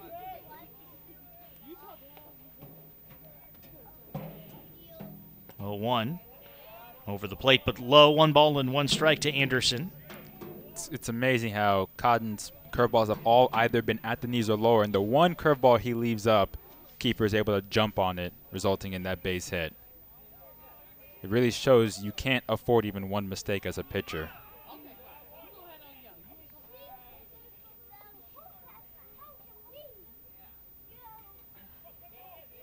Here's the 1-1. Flied out into center. A few steps to his right for Ryan Monson. Camps underneath it and makes the catch to end the inning. The Knights use 3 straight hits to produce a run. There were no Washington in the errors. There's 1 man left on. It's 3-2 Washington in the lead. Generals coming to the plate with Martin, Jones, and Giardino bottom third of the lineup in the bottom half of the 4th.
Back for the bottom of the 4th inning. Jonathan Hodges still on the mound here for Southern Virginia, with Washington and Lee ahead 3-2. 7, 8, and 9 hitters for the Generals.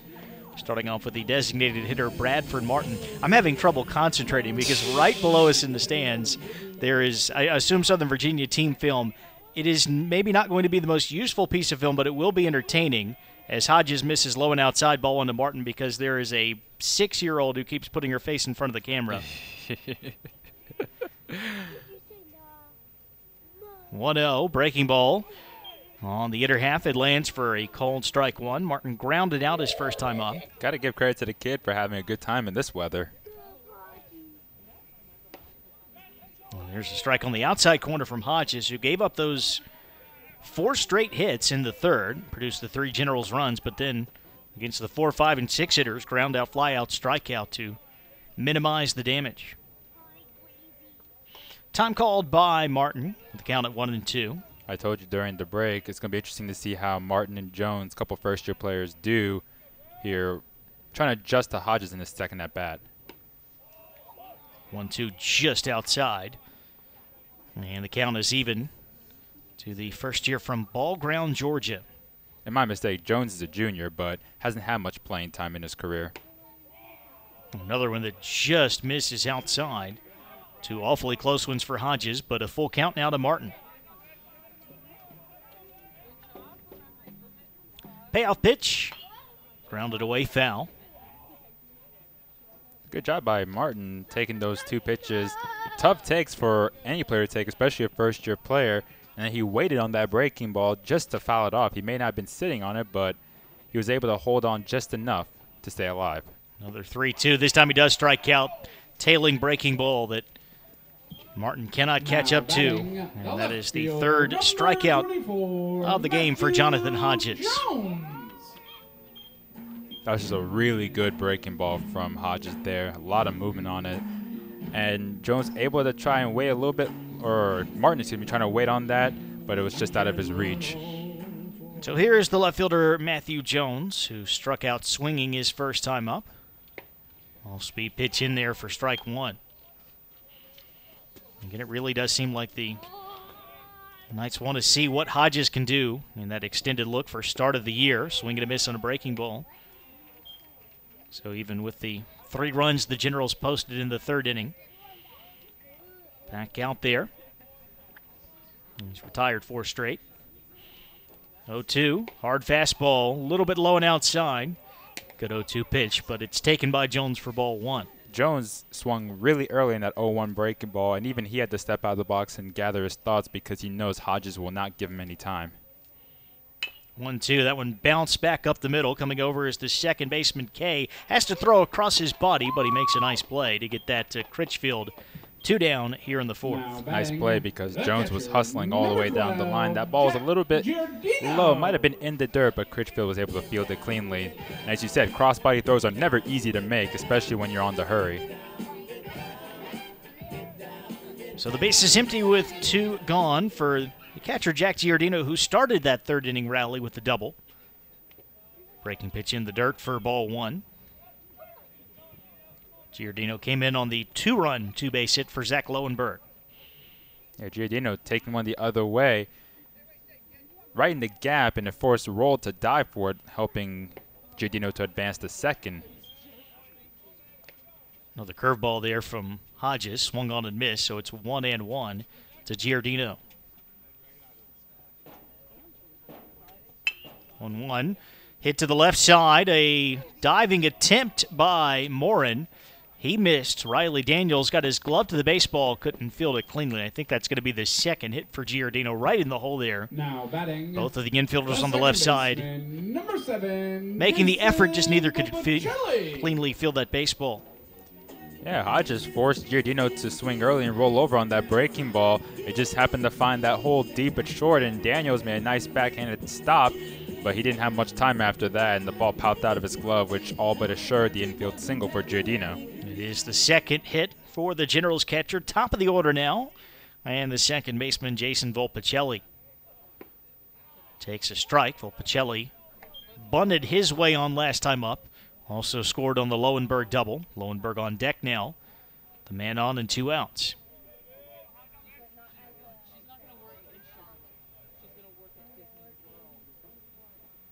Hodges will flip one over to Critchfield at first.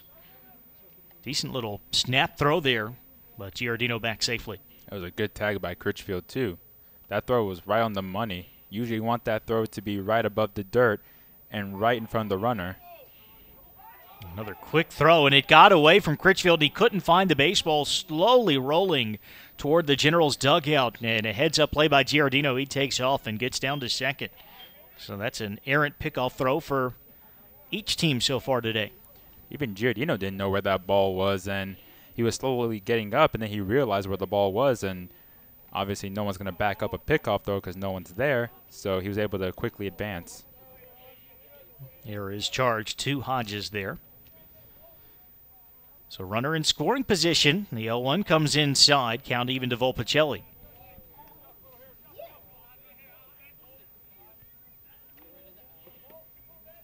One for two now. As the rookie infielder flied out his first time up. 1-1 popped up first base line. Second baseman Kay coming over in fair territory. Out in shallow right, he makes the catch, and that will end the inning. For the Generals in the fourth, no runs on one hit, one SVU error, and one man left on. Still a one-run lead through four here in Lexington. It's the Generals 3 and Southern Virginia 2.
Jeremy Franklin Matsatufa with you here at Captain Dick Smith Field on this chilly early March afternoon. Somehow the coldest weather of the winter seems to arrive in early March, at least the threat for snow, which we have off and on all week, a chance of a snow shower in the morning and again this weekend.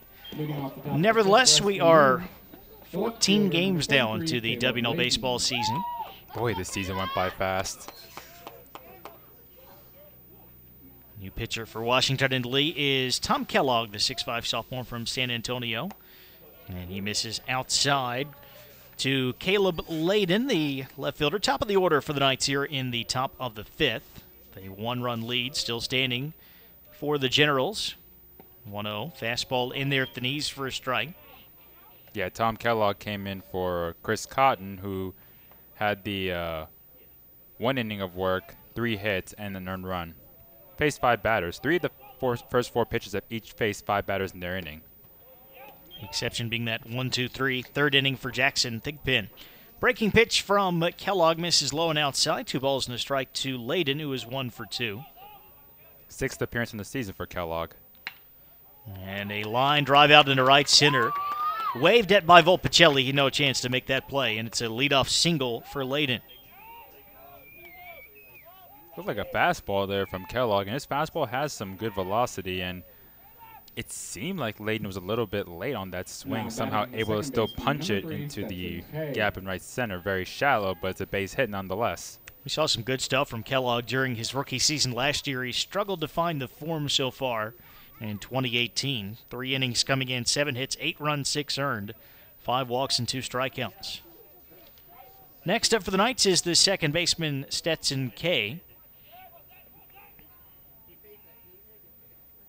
Kellogg from the stretch, first pitch fastball. That one is hit fair down the first base line, past the diving Lowenberg, and it rolls into foul territory. Extra bases for Kay. He'll cruise into second. That was a half-swing double for Kay. He got good contact on it even if he came around late. And the Knights will have two guys in scoring position, nobody out. Yeah, he got the meat of the bat and just punched it down first. He hit it really hard, actually, considering he was late on that swing, and Lowenberg didn't really have much of a chance to get that ball. So the tying run 90 feet away. Go ahead run in scoring position. And at the plate is the designated hitter, Ryan Saunders. Saunders 0 for 1 with a walk. First pitch fouled back. Yeah, Kellogg had one appearance against Southern Virginia last season, and he didn't even record an out. 2 earned runs on 2 walks. He actually allowed the tying run to score in the top of the ninth in what turned out to be a comeback victory for Southern Virginia.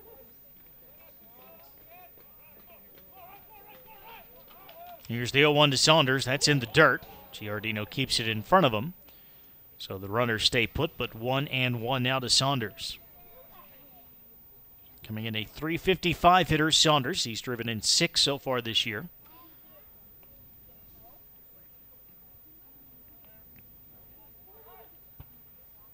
Certainly an RBI opportunity for the SVU DH. The 1-1, breaking ball. Nice pitch from Kellogg. Lands it on the outside corner. Gets the called strike 2. Yeah, Saunders actually missed a stretch of 3 games and ever since he came back from that stretch, batting 1 for 6 with an RBI. If you include today, 1 for 7 with the walk.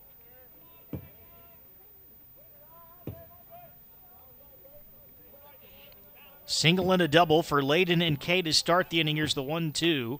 That's fouled off. Right now, Saunders is late on those fastballs from Kellogg.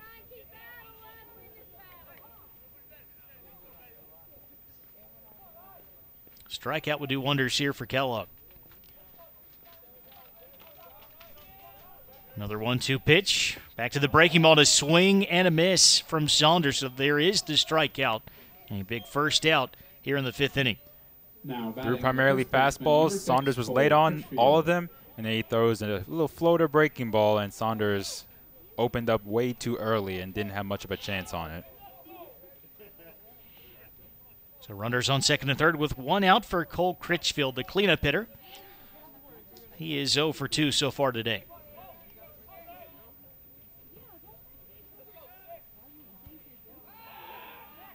Kellogg wheeling back to second. Feely late on covering, can't imagine a throw in that situation. Stetson Kay going back to the bag.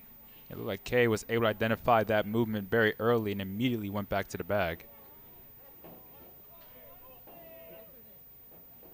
First pitch fastball, line drive, base hit for Critchfield. Layden scores to tie it, and also coming in from second, Stetson Kay. And the Knights back in front, 4-3.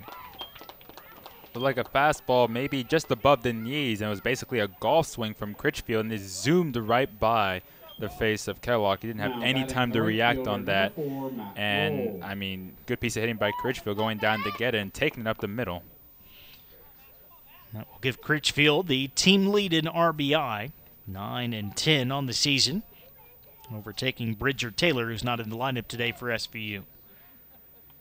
1 on, 1 out for the right fielder, Matt Roll. He goes after a first pitch fastball, lines it into right, but it is played by Whiteley. He's going to throw to first, with Critchfield scrambling back to the bag.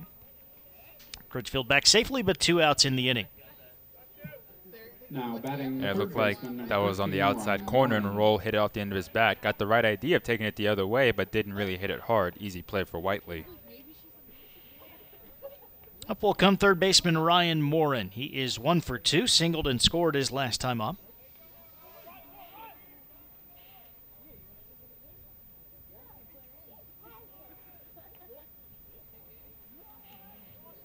Kellogg set, first pitch, breaking ball.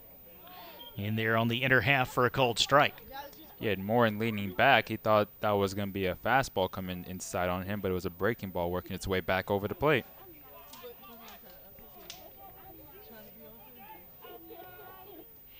Another curveball, runner going. And a late throw by Giardino. And one hop throw.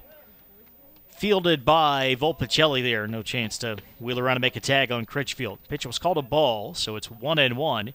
And now the Knights have another runner in scoring position. 4 for 4 stealing bases today. A lot of them delayed steals.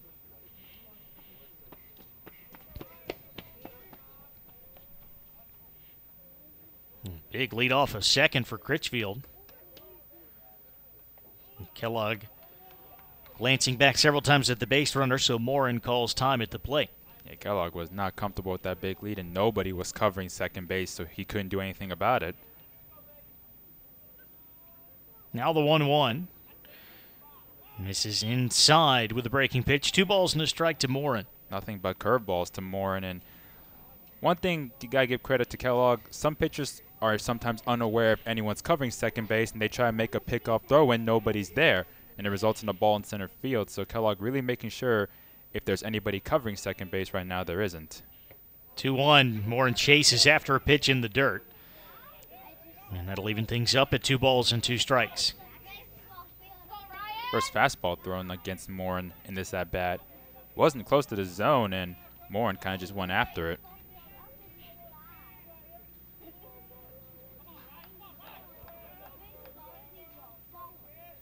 Long look in by Kellogg. A peek back at Critchfield, the 2-2. And a base hit to the left side. Critchfield waved around, charging in is Jones. And his throw all the way to the plate, but not in time. And it's a 3rd run this inning for Southern Virginia. The Knights lead it 5-3. Hanging curveball. Hanging curveball over the plate, and Morin did not let this curveball go by. He was reading it all the way and just whacked it. Good timing by Morin. 4 hits this inning, 10 in the game now for the Knights. 2 of those have been collected by Riley Daniels, who's at the plate now. Infield single and a run in the 2nd. RBI double in the 4th. He was tagged out trying to take the extra base at 3rd. Takes a fastball for a strike.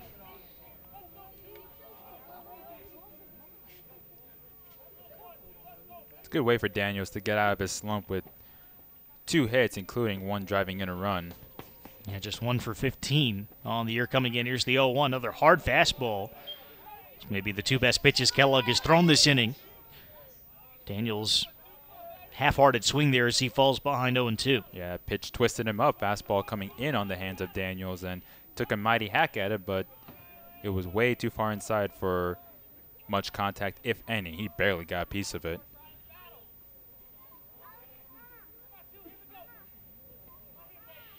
So 0-2, Giardino setting up outside. High changeup, runner goes, a late break, and Giardino guns him down. Good tag by Feely to retire Ryan Morin. First Knight who's been caught stealing in this game, and that will bring the SVU 5th to a close. Not before, though, the Knights get 3 runs on 4 hits. No Washington and Lee errors, no one left on. SVU by 2 as we head to the bottom of the 5th. It'll be the 2, 3, and 4 hitters, Lowenberg, Feely, and Monson, due up for the Generals.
listening to Generals Baseball on WLUR All Access, powered by First Team Broadcasting. Alongside Bonsa Toof, I'm Jeremy Franklin with you on this chilly day. Captain Smith Field. We head to the bottom of the fifth. It's Southern Virginia back in front, 5-3, and a new pitcher for the Knights. We'll tell you about Nate McCallum in just a moment. First, you can close the book, Bonza, on Jonathan Hodges. Yeah, Hodges had a solid first 2 innings, but got hit really hard in the third, allowing 3 runs. So far, 4 innings pitched in his start, 6 hits, 3 earned runs, 1 walk. He struck out 3 in his first start of the season. Hodges, who had pitched so well out of the bullpen, maybe trying to transform himself into a starter as the Knights get deeper into the season. So on comes McCallum, first year from Woodbine, New Jersey, for just his second appearance. Ending in a third in his first outing, 1 hit, no runs, 1 walk, and 1 strikeout. He will face the 2, 3, and 4 hitters for the Generals, starting off with the first baseman, Zach Lowenberg. First pitch breaking ball to Lowenberg. Stays outside. And that one appearance by McCallum, that was against Washington and Lee back on February 14th. So the Generals do know a little bit about Mr. McCallum. Finished out the game for the Knights in the first meeting between the two teams. Changeup misses high, so Lowenberg ahead 2-0. McCallum's actually a two-way player. He's actually batting .300 on the season, including a couple doubles. 2-0, got the fastball by him, swing and a miss from Lowenberg.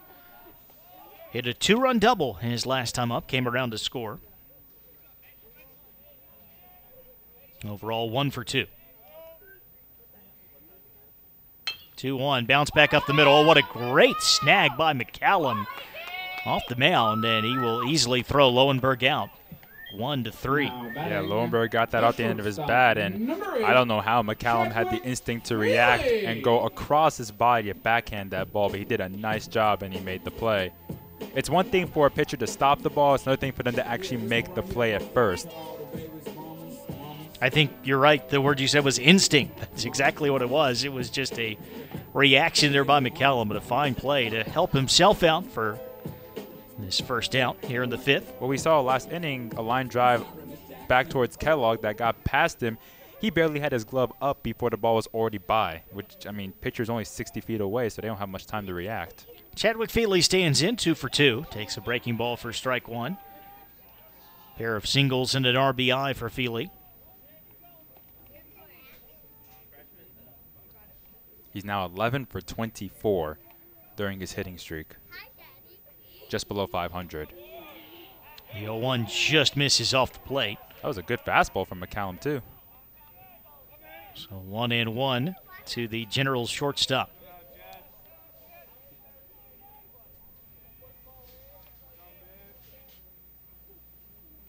Curveball lands at the D's on the outside corner, strike 2 called. Feely does struggle a bit against Southern Virginia. Before today, he was 4 for 17, which is around a 200 average against the Knights.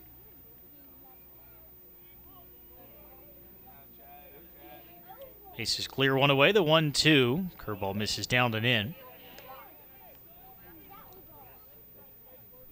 Looked like Feely read that curveball all the way. Didn't even flinch at that pitch as it was coming in towards him. And when you're hitting well, you see the ball really well. 2-2. He chases a fastball off the plate, lifts it out into right. It's going to fall in. It's going pretty well for Feely at the plate right now, as he went after a pitch out of the zone and ends up 3 for 3 as a result. When you're hot, you're hot. Everything is going right for you, and Feely went after that fastball outside. Somehow got off the end of his bat because it was pretty far off the zone, and he boops one to right field. 7th hit of the game for the Generals. And that'll bring up the center fielder, Ryan Monson. It's interesting how we talked about how the Generals are changing pitchers every inning, and then it's not the same for Southern Virginia, and so far it's been a relatively offensive-centered game so far with 17 hits combined just halfway through this game. 5-3 in the run column in favor of Southern Virginia. Good fastball from McCallum. Lands at the bottom of the zone. Strike 1 called to Monson. He is 0 for 1 with a walk and a ground out.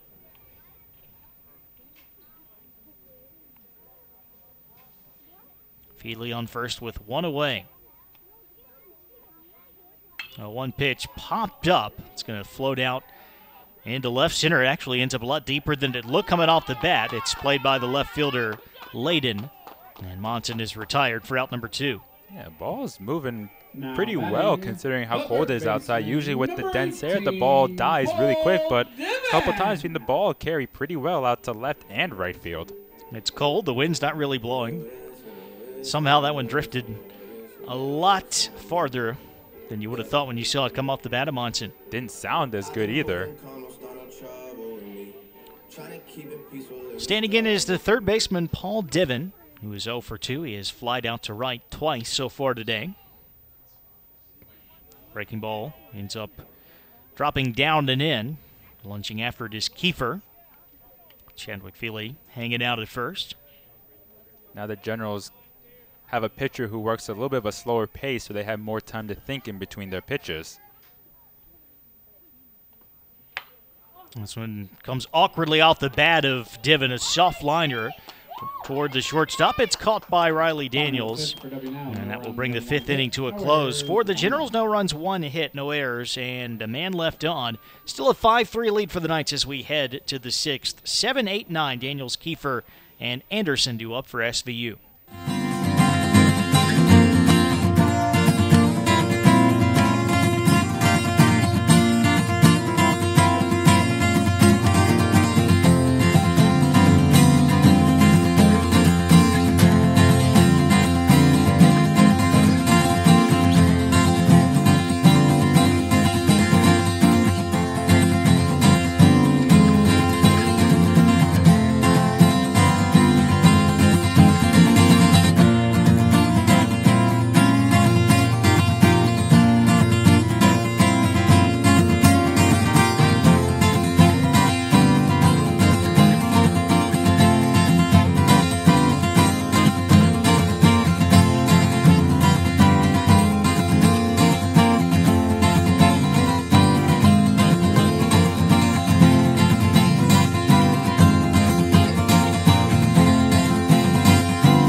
For the Generals, number 34, Brian. Top of the 6th inning, Brian Morgan will be the new pitcher for the Generals, the senior right-hander from Kennesaw, Georgia. Tough 5th inning for Tom Kellogg with those 3 runs coming across for Southern Virginia. The Knights now in front 5-3. Be the bottom third of the Southern Virginia lineup. Shortstop Riley Daniels at the plate. Swing and a miss on a fastball from Morgan, who is making his 4th appearance of the year. Yeah, Daniels was up last inning, but Morin was caught stealing second on a delayed attempt, and the Generals finally execute catching a runner stealing on a delayed attempt.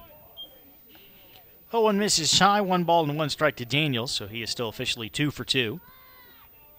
It's the 4th appearance on the season from Morgan, 2 2/3 innings so far. 2 balls and a strike now to Daniels. That was a fastball that might have caught the corner, but it popped out of Giordino's glove, which might be a difference maker. 2-1. Another fastball from Morgan swung on and missed by Daniels, 2-2. In the 2 2/3 innings that Morgan's pitched, 7 hits, 3 earned runs, a walk and 4 strikeouts. He actually pitched against Penn State Harrisburg a couple days ago. 1 earned run in 1 inning. 2-2 breaking ball. This one lifted down the first baseline. Foul territory going over is Lowenberg. And did he come up with a baseball? Yes, he did, right up against the fence. Not an easy play at all for Zach Lowenberg. But he retires Daniels 1 away here in the 6th. When you're on a dead run and you're headed towards a wall, especially a shorter wall like that where you know you can easily flip over, you have to make sure you know where your footing is. And the warning track's pretty big, so Lowenberg had maybe 3 or 4 steps to realize that he was getting close to the fence, and he stayed with it, making the backhanded catch while staying on the correct side of the guardrail. Here's the catcher, Jordan Kiefer, who fouls back the first pitch that he sees. Kiefer is 1 for 2. He singled his last time up. Morgan has faced Southern Virginia. He faced them 2 years ago. 2 2/3 against them, 2 hits, no runs. He got the save in that game. 0-1 stays high. Ball and a strike to Kiefer.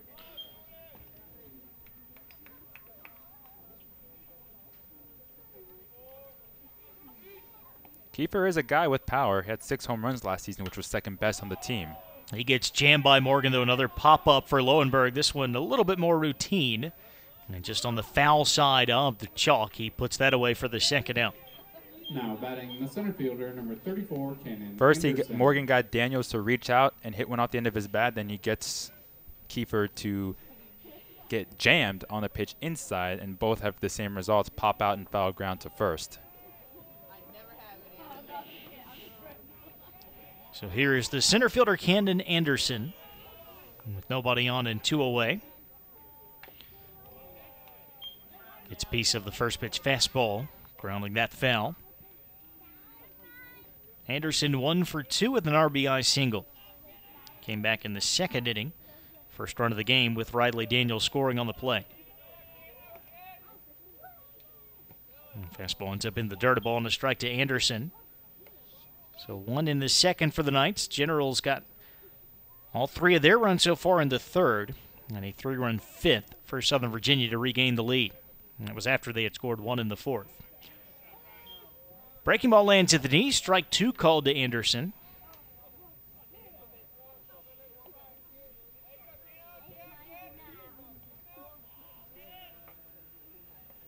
Now the 1-2. Off speed. Just misses down and in. 2-2. That was a pretty good pitch and a better take by Anderson. That breaking ball didn't miss by much.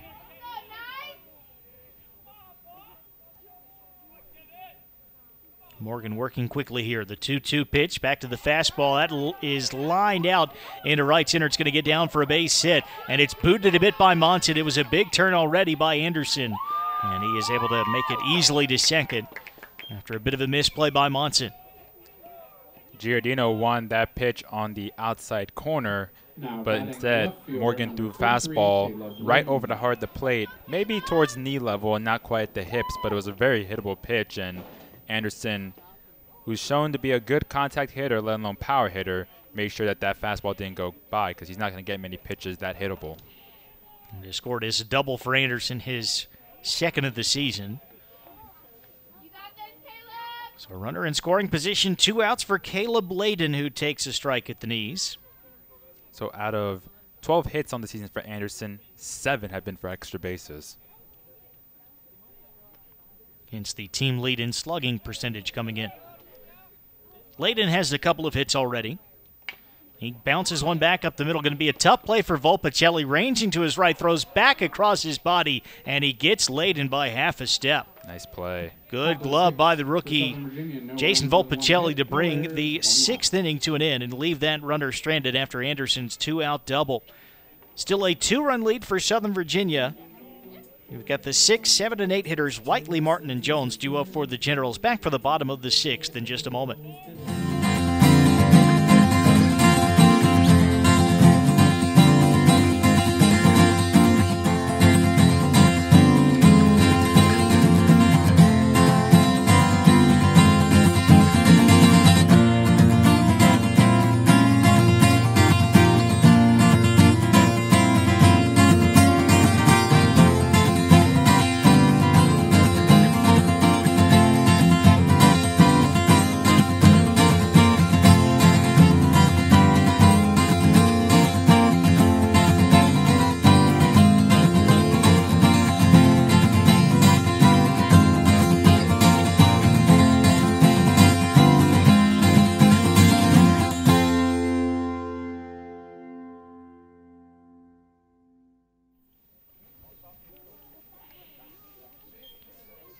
See the first plate appearance of the day for Matt Whiteley to start off the Washington and Lee 6th inning. The Generals trailing Southern Virginia 5-3. Second inning of work coming up for Nate McCallum. Whiteley taking over in right field for Roby Smalley. Yeah, Smalley went 0 for 2, lining out to first and striking out. Whiteley 3 for 22 so far this year. He takes a first pitch strike from McCallum. Gave up a single to Chadwick Feely, but stranded him on first. And that single was a fastball that was out of the zone that Feely basically poked out into shallow right. And quickly ahead of Whiteley 0-2. He lanes that one right at the bottom of the zone. Outside of that for McCallum in the fifth, ground out, fly out, soft liner. 0-2 breaking ball. That one is lined back up the middle, a base hit for Whiteley. Rather than try to waste a pitch, McCallum leaves a curve out over the plate, and Whiteley drills it into center. Now batting, the designated hitter. It wasn't even one of those hanging curveballs. It was right at the knee level. It might have caught too much of the inside portion of the plate, and Whiteley kind of did like an inside-out swing, and that ball was slicing away towards right center. And he hit it pretty hard, too. It was a good piece of hitting by Whiteley. It's almost like he was sitting on that breaking ball. Bradford Martin at the plate. He's 0 for 2. Representing the potential tying run. Takes one up and away for ball one.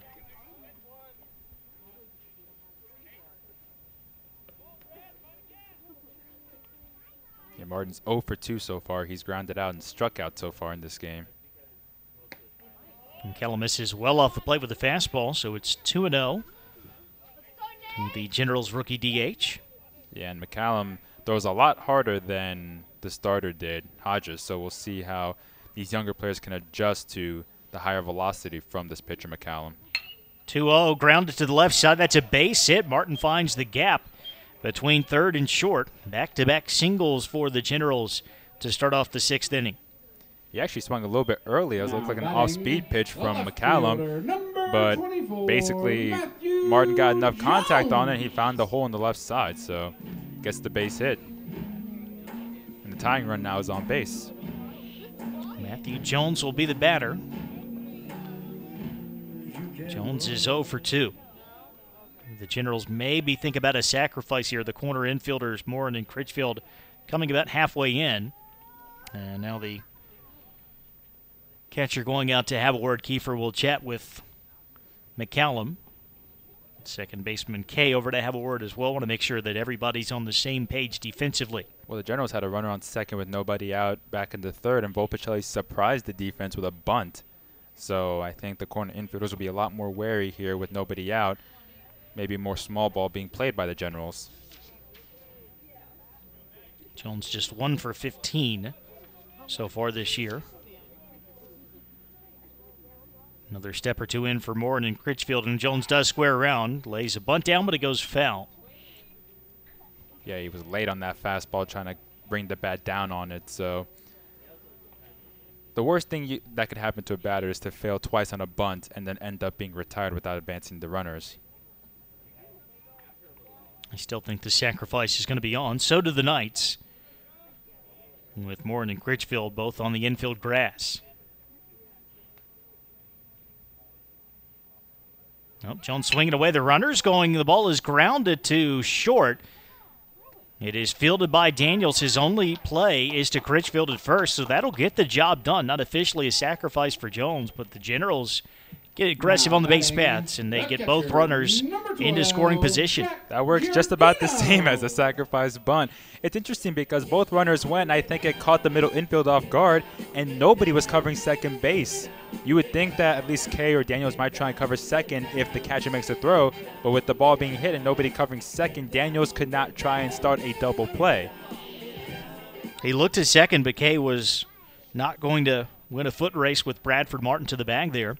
So second and third, one out, and Jack Giordino at the plate. He takes a strike belt level from McCallum. Interesting thing is Martin has no batting gloves on. I don't know how you can bat with no gloves in this weather. I don't know how you can feel your hand gripping the bat. Well, one to Giordino, chasing after a breaking ball in the dirt. He falls behind 0-2. Falling behind after falling for that curveball. Tried to slow his bat down, but that ball was in the dirt, I think, before it even reached the plate. Giardino is 2 for 2. He doubled and scored in the third. Infield hit in the fourth. Here's the 0-2 from McCallum. Fastball low and outside, well off the plate. No real temptation there for Giardino.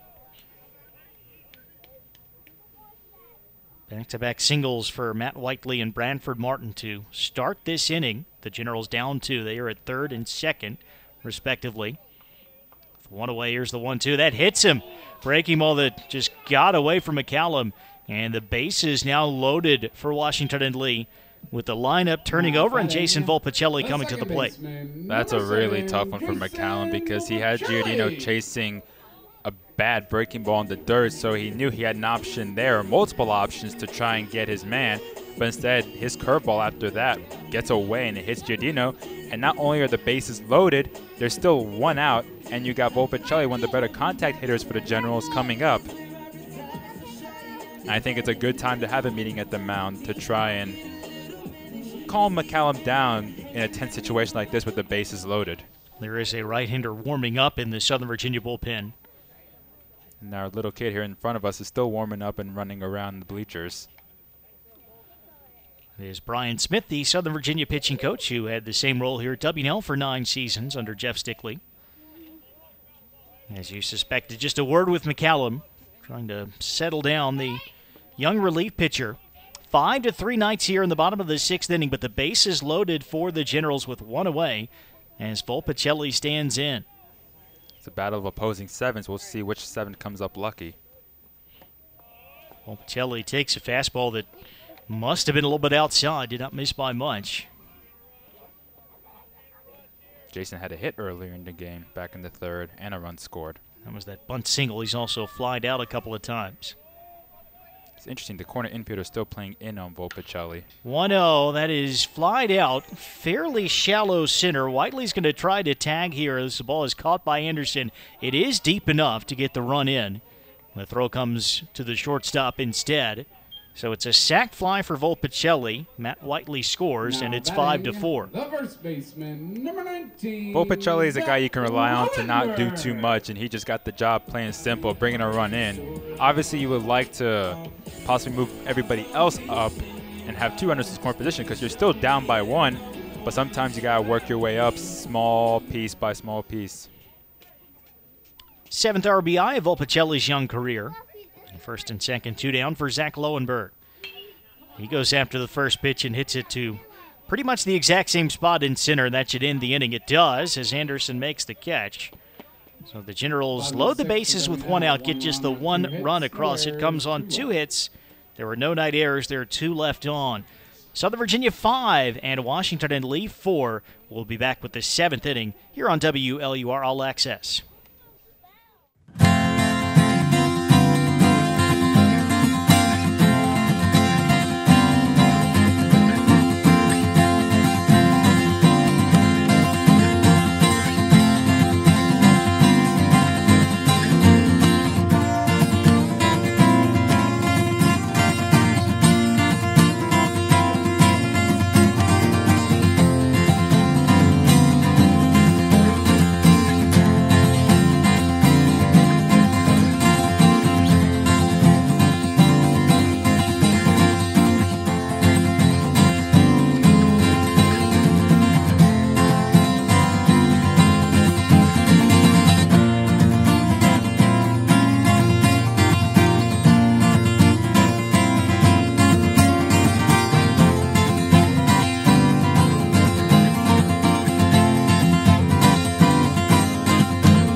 Top of the 7th, it's Southern Virginia 5, Washington and Lee 4. The Generals continuing with their pitcher and inning strategy.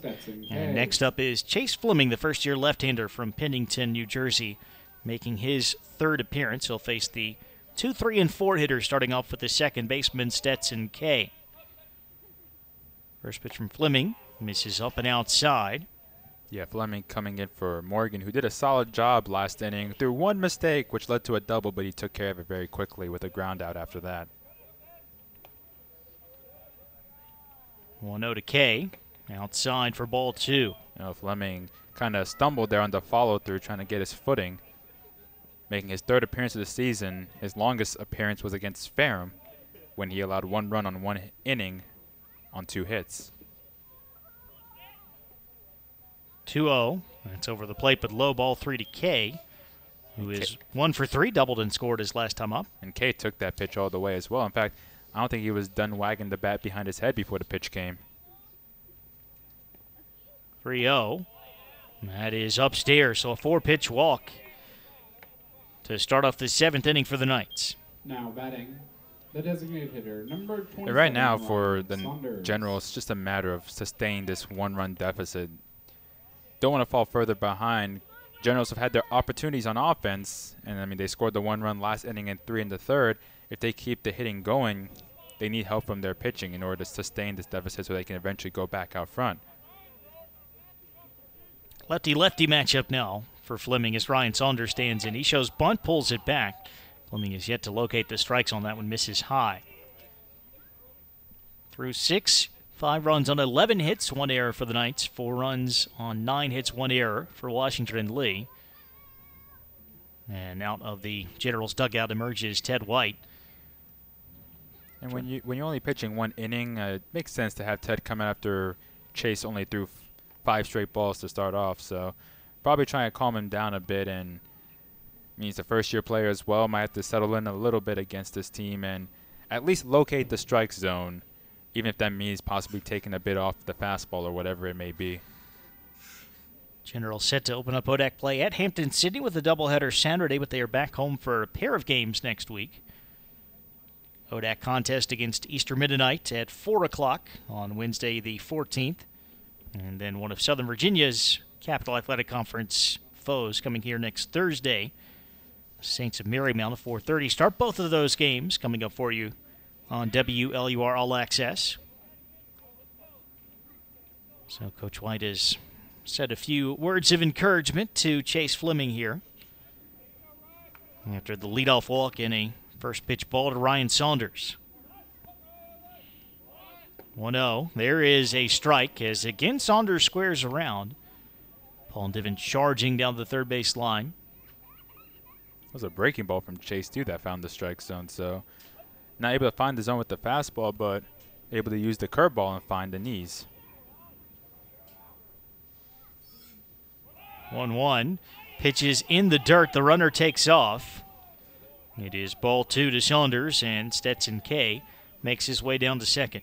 Yeah, he was running on the pitch, and it just helps that the pitch was in the dirt, so there was no play on that whatsoever.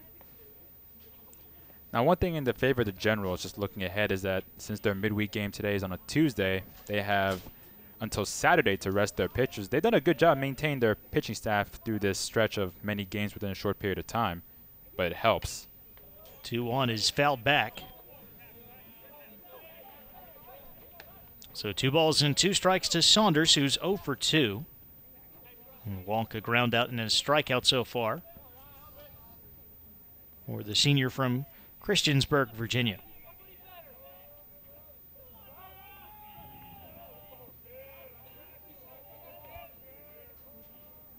Two from Fleming. Change up, foul tip, just getting a piece of it. Saunders.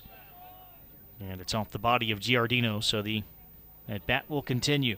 Yeah, he had Saunders out ahead of that pitch, and it was just very fortunate for Ryan that the ball popped out of Giardino's glove because he barely got a piece of it.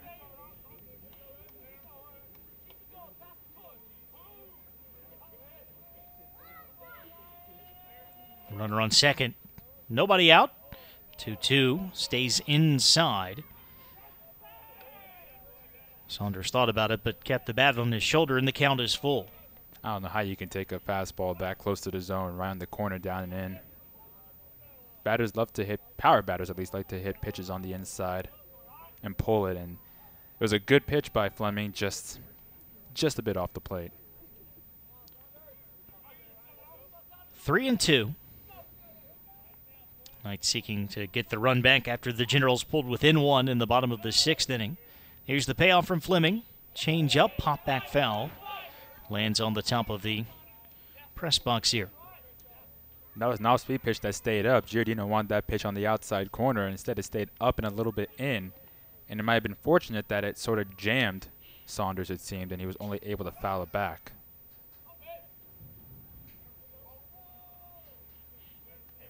Another 3-2 from Fleming. And fastball missing just a little bit inside, maybe down as well. So back-to-back walks for the Knights Now, to start off the 7th inning. Number 6, Cole Critchfield. Very different walks.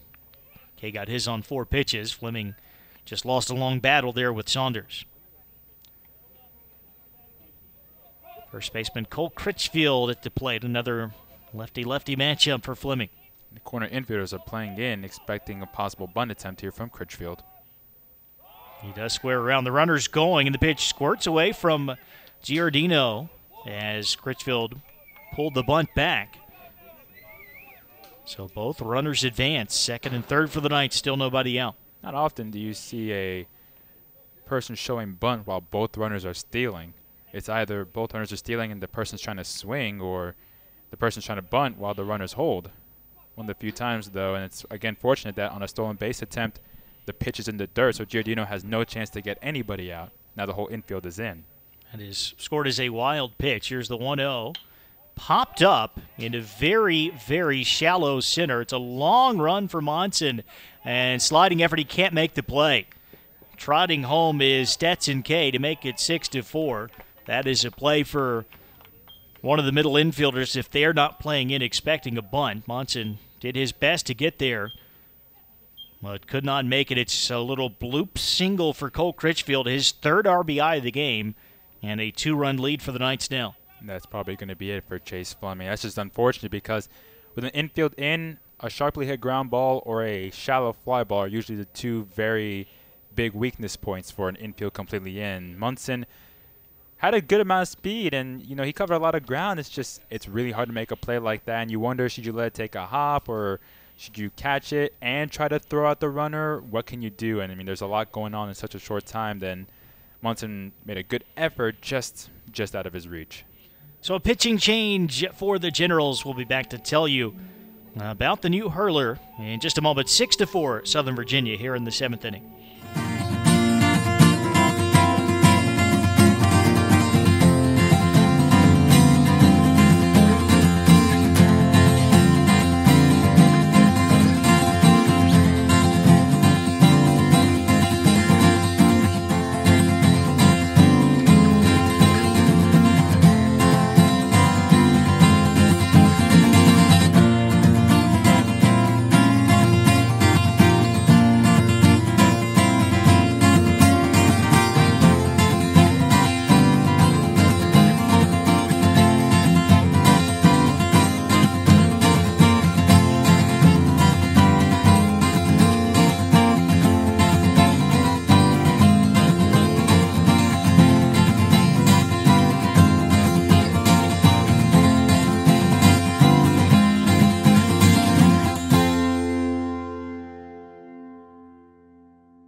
Now pitching for the Generals is Andrew Ervelino, the junior right-hander from Wilmette, Illinois. It's a rough, short outing for Chase Fleming. Back-to-back walks, long battle with the 3-0 hitter for Southern Virginia, Ryan Saunders, and then a little bit unlucky, that bloop single for Cole Critchfield, which is caught by Chadwick Feeler, Jason Volpicelli, if they're playing at normal depth and not way in expecting a bunt. It's happened a couple times this game where a pitcher's done a good job either forcing a batter to reach out or get jammed by a pitch, and it still results in a base hit some way, somehow. And Munson, who was playing at normal depth in center, had a long run at that, but It was just too far in front of him from him to make a good catch. fielder, One number thing 4, it does, though, is Matt that Roll. Saunders had to hold at second, so he couldn't actually make it to third. But there's still nobody out. So runners on first and second for Matt Roll. Ervelino inheriting those 2 base runners. 2-run ball game now. Ervelino squaring back to second. Feely covering a little bit late, so no trouble for Saunders to return. Ervelino actually made 2 appearances on March 3rd, just 3 days ago, against Penn State Harrisburg. He played both games of the doubleheader, recording the save in the second game. Bunt laid down by Roll. That's going to trickle foul on the third base side. So the runners return to strike in the count. That's save for Ervelino, his second of the year. He's been very effective out of the pen so far. 2.45 ERA in his prior 6 outings. 7 1/3, 6 hits, 3 walks, and 4 strikeouts. He pitched a third of an inning against Southern Virginia back in February, only allowing 1 hit. He also had a clean inning against them last season with a strikeout.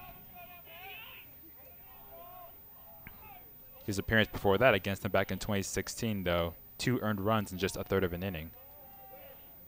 Roll again trying to get the bunt down. He, I believe, went after that breaking ball in the dirt. Both runners going on the play. I don't think he went. They're not calling it a strike, I don't think. Never saw the home plate umpire make a signal. And he does say ball 1 now. Wow, it looked like he offered at that. I thought he did. Well, both runners moving up. Saunders to third, Critchfield to second, and the Generals infield has to come in again.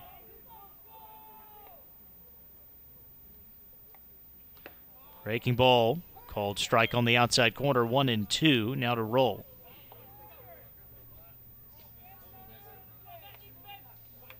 Roll is 0 for 3.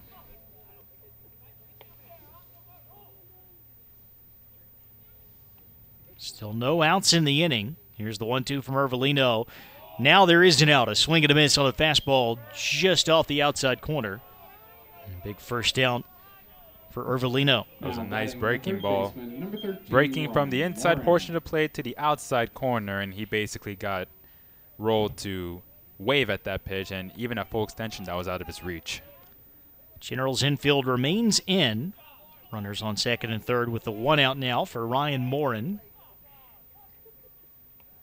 First pitch over the plate a little bit low for ball 1. Morin is 2 for 3, 2 singles, a run, and an RBI. 1 in already for the Knights here in the 7th to push the lead back to 2.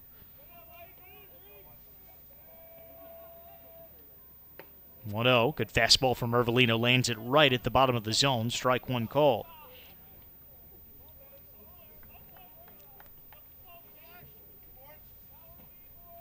The runners are Saunders at third, Critchfield at second.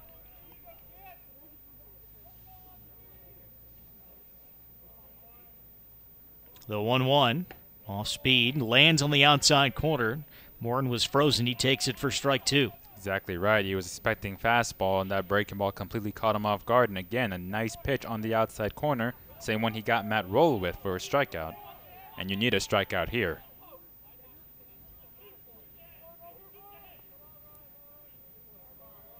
Here's the 1-2.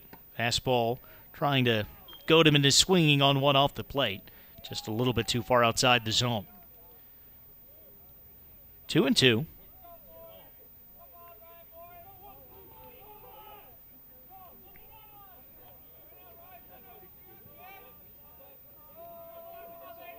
Ervelino said, here's the pitch. Went with the changeup that time. Morin able to foul it away. Just kind of fought that one off. Ervelino's doing a good job, though, at keeping him off balance. He's not really getting a good timing on his pitches. And the same thing in the first batter, Ervelino facing Matt Roll. Both batters having a hard time getting their timing down. Another 2-2. Back to the curveball. Didn't miss by much. Maybe stayed a little bit upstairs there. And a full count now to the Knights' third baseman. Could be deceptive, though, since it was a higher pitch. Maybe catch the eye level a bit off guard. We'll see if he tries to go low with this next one, whether it's a fastball or a breaking ball.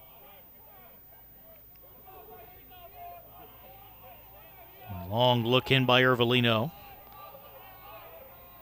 Now the payoff to Morin goes back to the curveball, and this one lifted out into right. Coming on is Whiteley, and that's not deep enough to score the run. Good throw from Whiteley out in right. Saunders wasn't going to try to test him anyway. Well, it's not a strikeout, but it will get the job done for the Generals. That second out with both runners staying put. Yeah, Saunders wasn't even tagging. He was a step or two off the bag, and when the catch was made, he circled around to tag up and then came all the way around again. I mean, he had no chance there. I'm surprised he didn't try and tag up. Maybe he knew it was too shallow for him to make it home. So Saunders still at third. Critchfield remaining at second. The batter is the shortstop, Riley Daniels.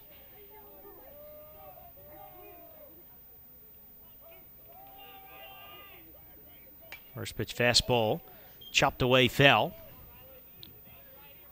Daniels 2 for 3. Infield single and a run in the second inning, an RBI double in the fourth. Popped out into foul territory his last time up.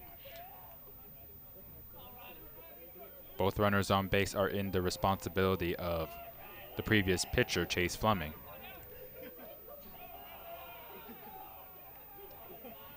There's the 0-1. That one drifts outside, a ball and a strike to Daniels.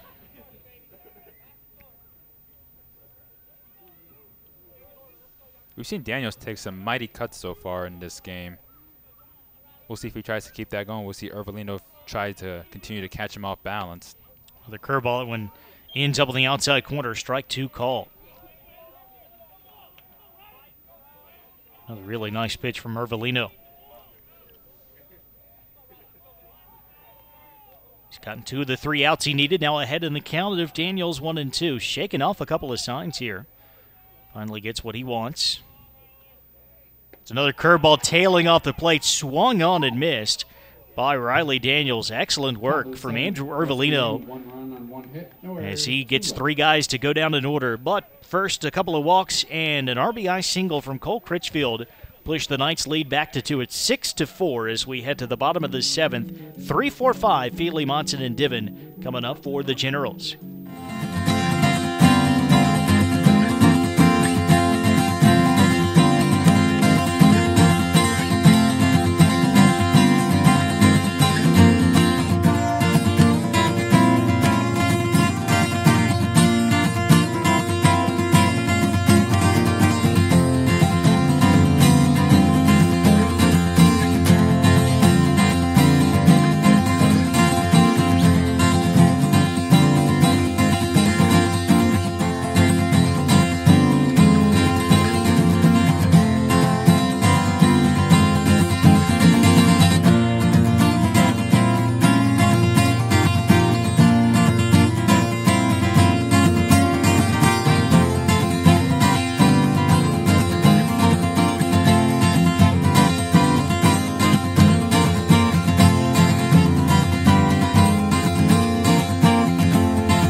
Shortstop, number 8, Chadwick Feely. Jeremy Franklin Bonsa-Tufa with you here at Captain Dick Smith Field. We go to the bottom of the 7th inning. Southern Virginia on top of Washington and Lee, 6-4.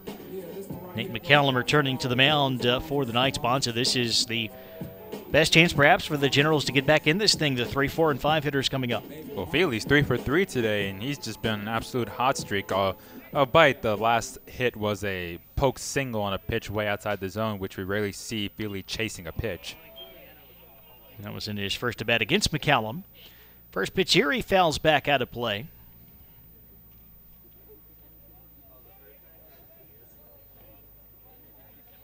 And it's just a rough homestand for the Generals. They've only won 1 game so far in this homestand, and a couple of the losses have been blowouts. And it's their last game out of 6 before they head on the road. 0-1. McCallum took something off that, swung on and missed by Feely, who's now hitting .420. How often do you see Feely swing and miss? It doesn't happen that often, so got to give credit to McCallum. He did catch Feely off guard with that changeup. Here's the 0-2. Back to the fastball. Really nice pitch there. A little bit outside, a little bit low. Feely a good enough hitter to take that for ball 1. Feely's eye is so good. The amount of times he takes those close pitches when he's behind on 2-strike counts, most of the time other batters will try and foul it off to stay alive. Breaking ball in the dirt. Feely thought about it but checked his swing in plenty of time. Even with the appeal down to the field umpire, easily called ball 2.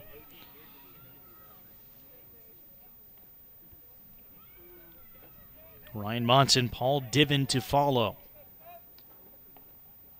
2-2. Back to the changeup and a swing and a miss. It's just the 4th time in 51 at-bats this year that Chadwick Feely has struck out. Nick McCallum wins the battle to start the 7th inning. Not only was that off speed, it came in on Feely. The first changeup was over the plate, but it was off speed. This one was inside in the hands of Feely, and he was early on it, plus he wasn't going to make contact with it with that pitch so far in on him.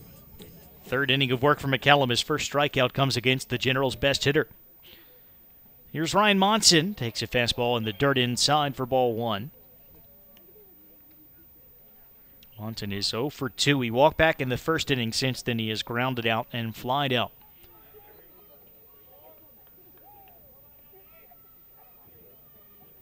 One misses well off the plate outside for ball 2.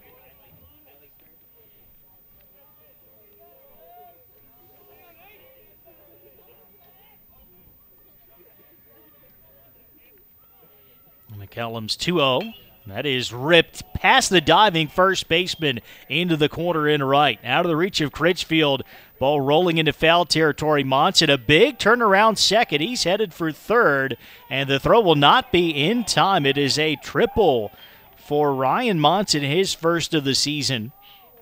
And the Generals will have a runner 90 feet away with 1 out. I was talking earlier about how Munson's been trying to take the ball the other way. Not that pitch. When a pitch is coming inside like that and it's a little bit off speed, Munson wasted no time trying to yank that one. And you get most of your power pulling the ball, and he ripped that ball down the right field line. 3rd extra base hit of the year for Munson. The other 2 were doubles. Got to give credit to the relay throw there. That was a very close play. It looked like it was going to be an obvious triple, but it was a little bit closer than we thought. Generals need to take advantage of this, get one of those runs back at least. Paul Divin takes one high for ball 1. Divin is 0 for 3, 2 flyouts and a line out. And he drives this one deep into left. Back goes Layden, and that ball is gone. This game is tied. Paul Divin crushing a 2-run home run to left field. 6-all here in the 7th. Usually with a runner on 3rd, you don't try to go for the big fly, but Divin got all to that one. Instantly off the swing, I think he knew that was at least hit really well, if not out, because he instinctively just tossed the bat aside going around the bases. And Divin has had a tough start to the season, so he really needed that big one right there, and big one it was. We're tied now at 6. Just the 2nd home run of his career, the senior from Sparrows Point, Maryland, a no-doubter. Monson coming in after his triple. Here's a ball bounced foul off the bat of Matt Whiteley. Up for the 2nd time.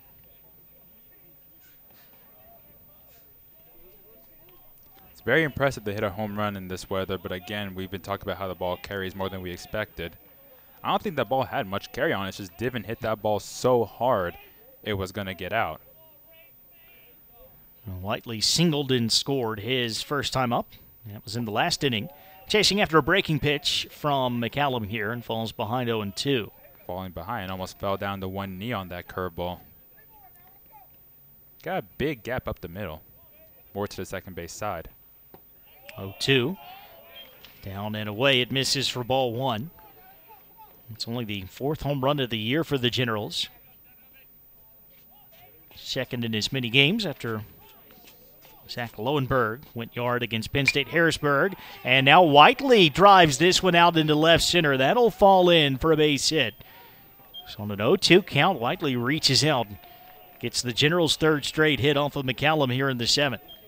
Another pitch that forces the batter to reach out early, and he took this one in the center field and was able to find some grass. Another unfortunate moment there for McCallum, and looks like he'll be done for tonight. Pitching change for Southern Virginia. Paul Divitt has tied it with a 2-run homer. It's knotted up at 6 here in the bottom of the 7th.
The second career home run for Paul Divitt, a 2-run shot. It has tied this game up after the triple from Ryan Monson. And then finally the line drive single for Matt Whiteley chasing Nate McCallum from the mound. Michael Sterling will take over for Southern Virginia, the junior right-hander from Cave Creek, Arizona. He will inherit Whiteley at first. There is one out here in the 7th inning. As I mentioned during the break, Sterling, 1 earned run against Washington Lee early this season. A couple walks. Didn't record an out. He's had some effective outings, though. He's already gotten 3 decisions in his 4 prior appearances, 1 and 2. 4.50 ERA, 4 innings, only 1 hit allowed, 4 runs, 2 of them earned. He's walked 4 and struck out 3. The batter is Branford Martin, the DH. He hits the first pitch a long way foul, hooked it past the Southern Virginia dugout on the third base side. That's what you call turning on a pitch. That was inside, and he somehow was able to get the meat of the bat on the ball, but yanked it way too far foul. That might have had home run distance, but it was crushed nonetheless. Martin 1 for 3. He singled his last time up. Whiteley going on the 0-1. He got a great jump here. And the throw is a little bit short and wide from Kiefer. Not sure that he would have gotten the runner anyway. Whiteley has stolen second. There is now an 0-2 count against Martin. The curveball, which helped Whiteley a lot, who had a good jump, but being a breaking ball, it was over the plate, so it's not like Keeper had a hard time transferring the ball. It wasn't a dirt ball or anything like that. It's just might have been the speed of the pitch and a little bit of a low throw that made the difference there with Whiteley stealing second. But now you got a runner at second with less than 2 outs. Second steal for Whiteley. Here's the 0-2 to Martin. Back to the curveball. That one misses inside. 1-2.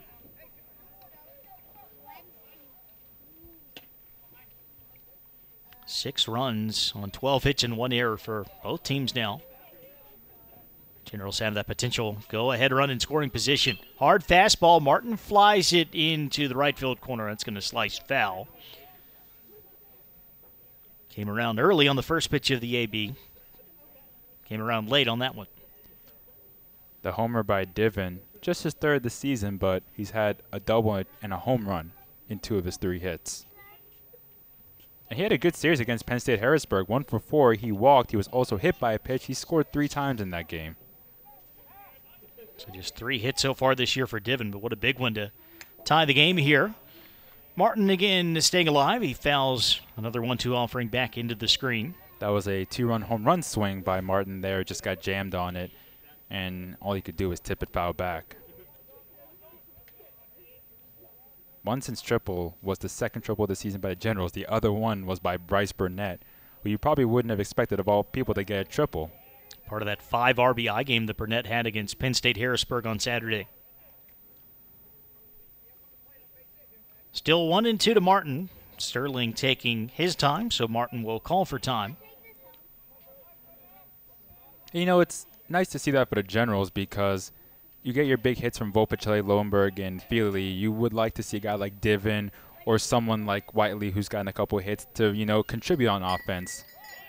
Martin swinging a miss on a pitch in the dirt. And it is actually, I guess, held on to by Kiefer. So Martin is officially out without the throw having to be made. 2 down here in the 7th. Number 24, Matthew Jones. The scoreboard is identical. 6-12-1, 6-12-1. You're right about that being a huge hit for Divin and the Generals, not just within the context of this game, though.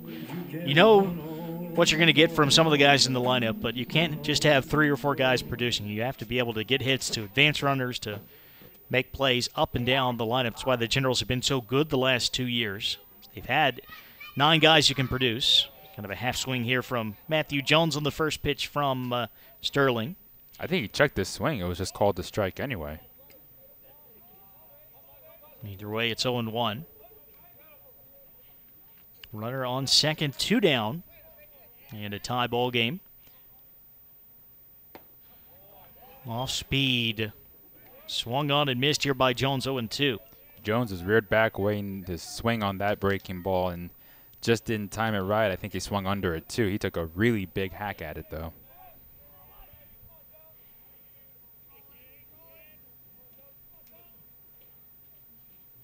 So Sterling set. Here is the 0-2. Fastball in the dirt.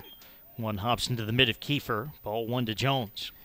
And like you were saying, you're not always going to rely on your 3-4-5 or 2-3-4 hitters to contribute. There's always going to be those couple games we talk about the 6th, 7th, or 8th hitters in the lineup coming in big time, or the 9th hitter. And of course, it happened a couple days ago with Burnett, a guy who hasn't done well on offense this season, but he came in huge in that game. 1-2. Breaking ball stays high. 2 balls and 2 strikes to Jones, who has struck out once and grounded out twice today.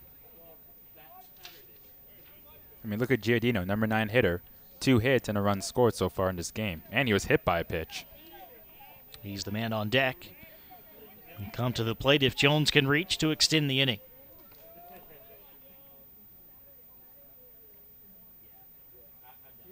Sterling's 2-2. Another curveball. That one drops low. So Jones has battled back after falling behind 0-2. He's got a full count. It's a good curveball by Sterling. Just a matter of inches on that pitch. Now we saw him take a big swing at a curveball. We'll see what Sterling gives here. 3-2. Hard fastball over the plate, but low. Ball 4.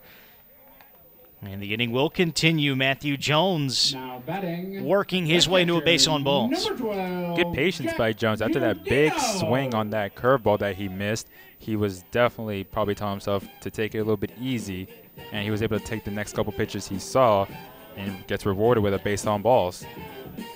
Jack Giardino has shed the shin guards and made his way to the batter's box here.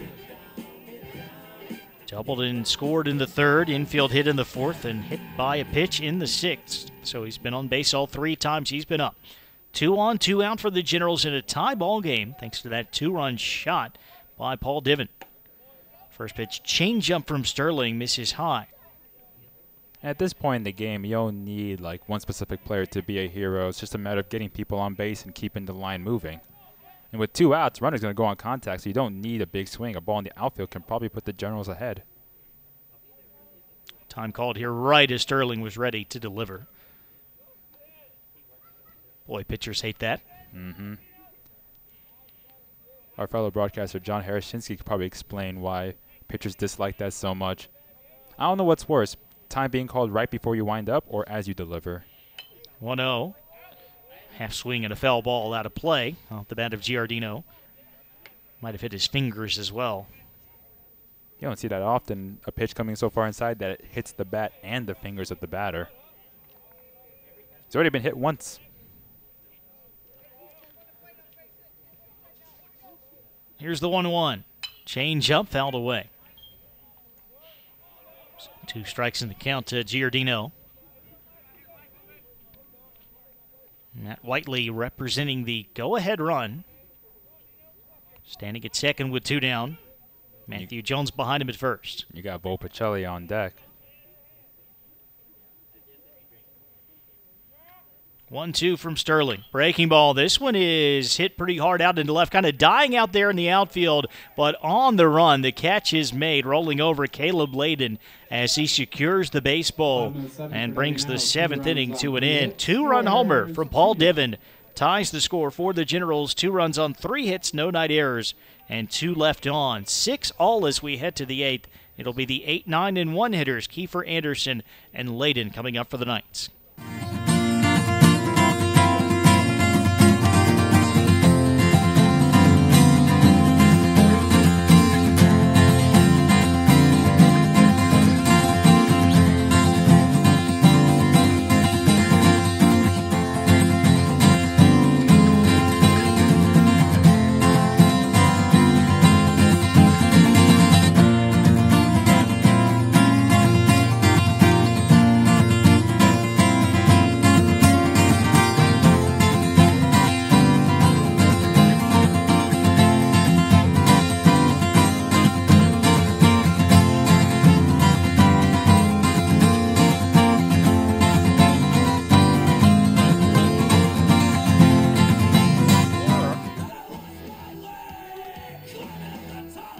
Top of the 8th inning, all tied up at 6. Jeremy Franklin with your cap and Dick Smithfield. And I'll turn it back over to Bonsa Tufa for the home stretch here. Thank you, Jeremy. What a game it's been so far. 6-12-1 on the scoreboard for both teams. And the scoring started back in the top of the second. An RBI single by Cannon Anderson put the Knights up 1-0. And then the bottom of the third, a 2-run double by Zach Lowenberg. An RBI single by Chadwick Feely made it 3-1 Generals. And then the top of the 4th, a run scored by the Knights RBI double by Riley Daniels. And then in the top of the 5th, 3 more runs scored, 2-run single by Cole Critchfield, and a RBI single by Ryan Morin. And then in the bottom half of the 6th inning, a sac fly by Volpicelli made a 2-run game. And then Paul Divin, actually first in the top half of the 7th inning, an RBI single by Cole Critchfield, a 3 RBI game for him. Made it 6-4, and then Paul Divin, the 2-run homer in the bottom of the 7th, ties this game up at 6 apiece. Steven Anderson on the mound now for the Generals, the sophomore righty from Danville, California. Facing off against Jordan Kiefer, and the first pitch is high. A 1-0 count. Kiefer ground out a single, and he popped out in foul ground. 1 for 3. Time is called now. Top of the 8th inning. Steve Anderson coming in after Chase Fleming had a rough inning. Ervelino came in after that. Next pitch is down low underneath the glove of Giardino, and it goes to the backstop. Yeah, Ervelino was excellent. He inherited those 2 base runners and stranded them both. Strikeout, flyout, strikeout once he came into the ballgame. Anderson is the 9th pitcher up for the Generals. The strategy, a pitcher per inning. A little bit thwarted last inning after Fleming struggled, but still pretty much going the plan probably for the Generals. The 2-0 is high and tight. 3-0 count now to Kiefer.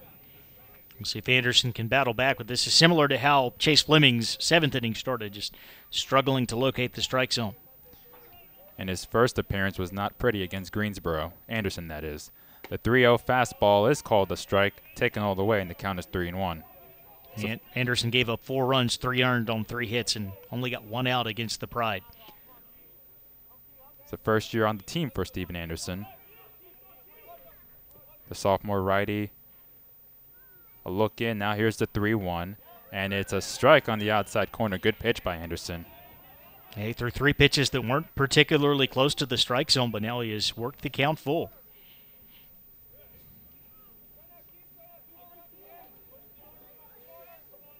Full count to Mr. Kiefer. The wind and the payoff.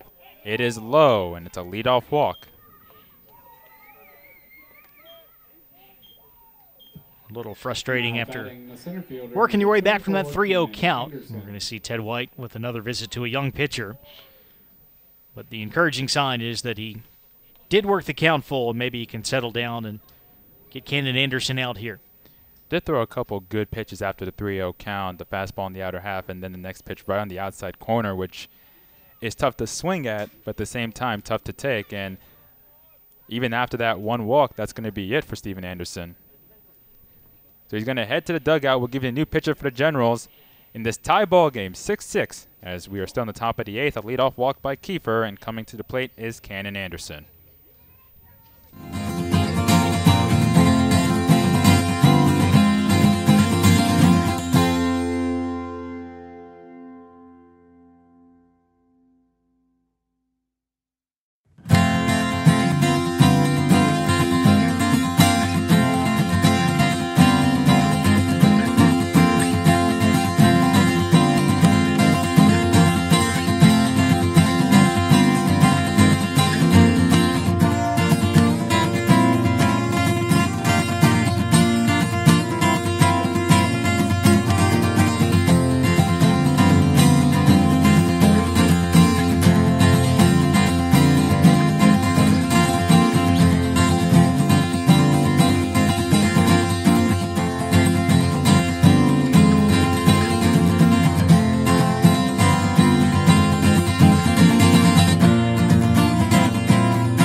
Hope you stuck around here in WLUR All Access. It's been a good one so far. A back and forth game between the Generals and Knights. And Jeremy, it's going to be a big test here with the new pitcher up for the Generals. And it's a very familiar name for Washington and Lee. Yeah, Danny Devereaux already the all-time saves leader. Just a junior from Mount Prospect, Illinois. Has at times been dominant over his first 2 seasons, but a couple of rough outings as of late. One against the #1 team in the country, Cortland, but another against Penn State Harrisburg on Saturday. Unusually rocky coming out of the pen. So 5.63 ERA. That is not what you expect the number to be for Devereaux. He deals a fastball low to Cannon Anderson.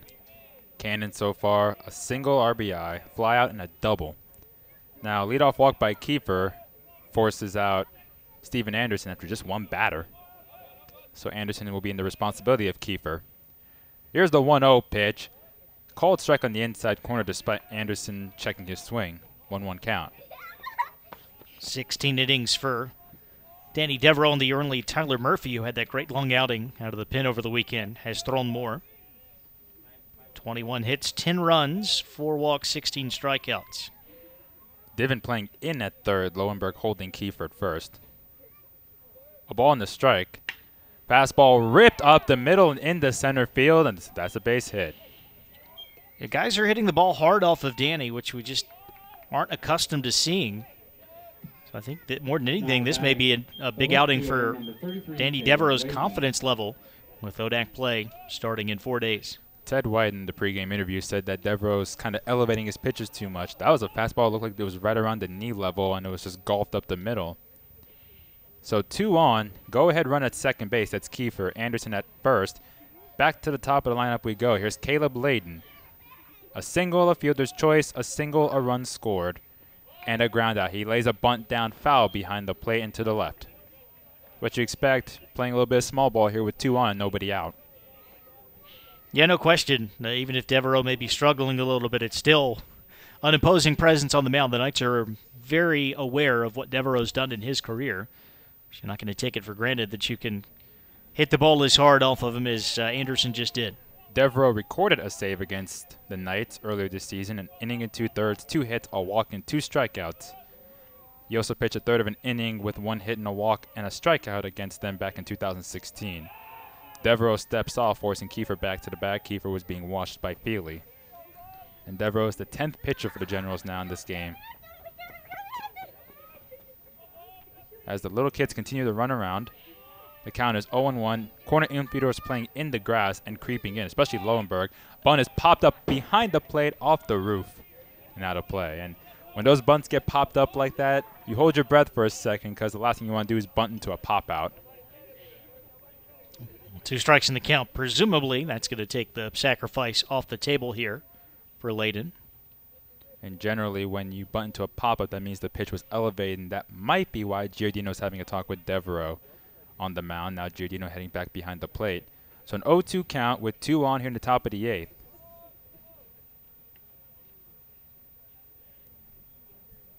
On deck is Stetson K. Layden, the above 400 hitter for the Knights, waiting at the plate with the open crouch stance. Strike 2 delivery, and it hits him. So right after the meeting at the mound with his catcher, Giardino, Devereaux hits Layden while ahead 0-2. And now the bases are packed with nobody out. Second baseman, number 3, Stetson K. Well, needless to say, this is trouble for the Generals. Maybe Devereaux can recover, get a strikeout, or even a double play ball here. As you mentioned, Devereaux, a rough outing against Penn State Harrisburg, actually got the loss in that one after giving up the lead. So he's 0-1 in the season.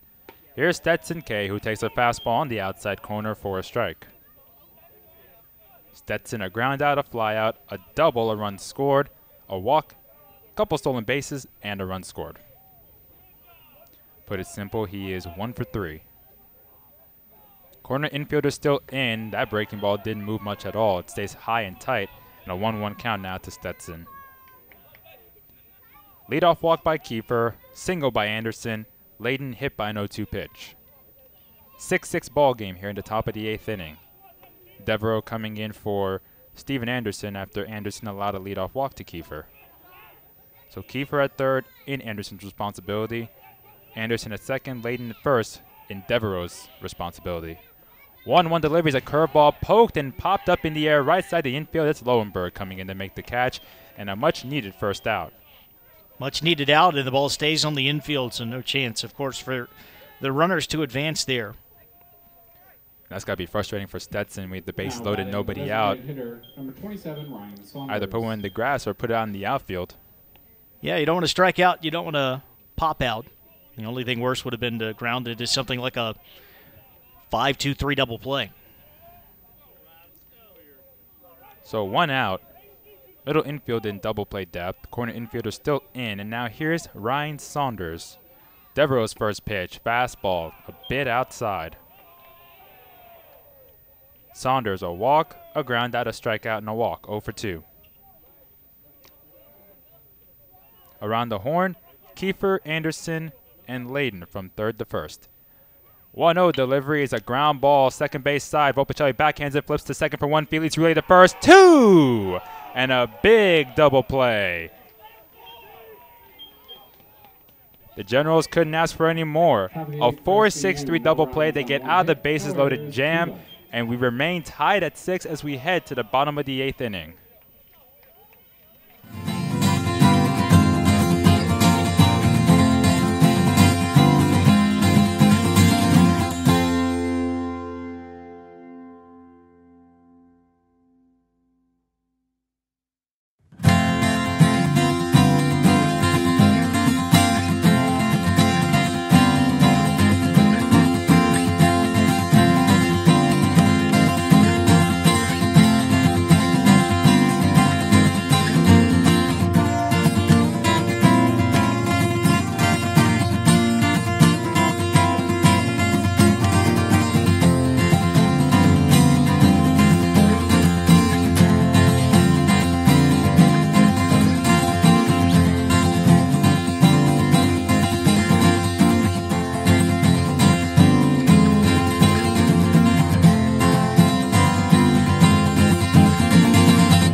Bottom half of the 8th inning, and the game just gets a little bit more intense by the minute, and it got really intense in the top half, Jeremy, but the Generals able to get out of it in a big way. Bases loaded, nobody out, but then Danny Devereaux starts looking like himself again. He got the pop out and then a 4-6-3 double play, which was very well turned. It was not necessarily a routine double play ball. Volpicelli having to move back up the middle, and Feely with the quick turn and the great throw to get to Saunders. So got the job done, and now we're going to see the second baseman from Southern Virginia, Stetson K, take over on the mound. So Stetson K pitching for Michael Sterling, and now at second base is Dolan Stanton. K is one of the top options to close games out for SVU. He does have one of their 3 saves on the season, and he has only given up 1 run, which was unearned in 4 2/3 innings. The righty facing Vo Picelli, who takes a fastball for a strike, and this Southern Virginia team has a lot of two-way players at that. If I remember correctly, over a dozen two-way players on the roster. Vo Picelli so far flied out, singled, scored, popped out, and had a sac fly. Takes a fastball up and in on him, and the count is 1-1. Well, the Generals, after dodging that bullet in the top half of this inning, they will feel like this game is theirs for the taking. See what the top of the order can do here. Vo Picelli, Lowenberg, and Feely, as you mentioned. The top of the lineup, and a big chance for the Generals now. Going to be a meeting at the mound between Kiefer and Mr. Stetson K. Stetson coming in for Michael Sterling. Michael, 2/3 of an inning, a walk and a strikeout. McCallum, 2 1/3 innings, 6 hits, 3 earned runs. No walks, struck out 1. A ball and a strike to Mr. Vo Picelli. Morin, the only infielder at third, playing in. Next pitch way inside. It almost hit Jason. 2-1 the count. K throws hard. He has walked 4 guys in 4 2/3 innings. He's also struck out 5. Vo Picelli just got his 7-game hitting streak snapped where he was going 13 for 31. Next pitch, a hard grounder left side and into left field, base hit. A 2-hit night for Vo Picelli as the go-ahead run gets on base to lead off the inning. Good bounce back for Vo Picelli after, as you said, that hitting streak ended against Harrisburg on Sunday. A couple of hits, also has that sac fly tonight. And the Generals may be in business here, trying to take the lead in the bottom of the 8th inning. Well, here's Zach Lowenberg. He got the party started for the Generals back in the 3rd inning with a 2-run double. Before that, he grounded out in the 1st. After that, he grounded out to the pitcher in the 5th and flied out in the 6th. So he's 1 for 4 with those 2 runs batted in. Vo Picelli at first, got to keep an eye on him. Lowenberg takes an off-speed pitch for a strike on the outside corner. And he's in a bit of a slump overall, but those last 2 hits have been a home run and a 2-run double. Yeah, Lowenberg came into this game batting 5 for 25 in his last few. But he had a solo home run against Harrisburg on Sunday and a big 2-run double here. So whatever hits he gets have been huge. A throw to first and back in is Vo Picelli without a play.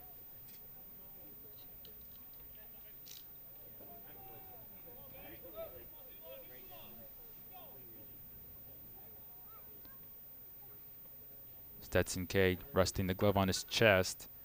Layden in left field now coming in playing very shallow on the lefty. Next pitch, breaking ball right at the knees for a called strike. That was a good curve from Stetson. And the first 2 pitches to Lowenberg have been curveballs. He's kept down around the bottom of the zone. Both teams with 6 runs, 13 hits, and 1 error. And they're both in the same position as the pitch is belted deep to right field. Roll going back at the track, at the wall, reaches up. He can't make the catch. It bounces off the wall. Vo Picelli goes to third. He'll be held there. It's a double for Lowenberg. Another very hard hit ball by Lowenberg to a deeper part of the park, which might make the difference between hitting the wall and possibly going over.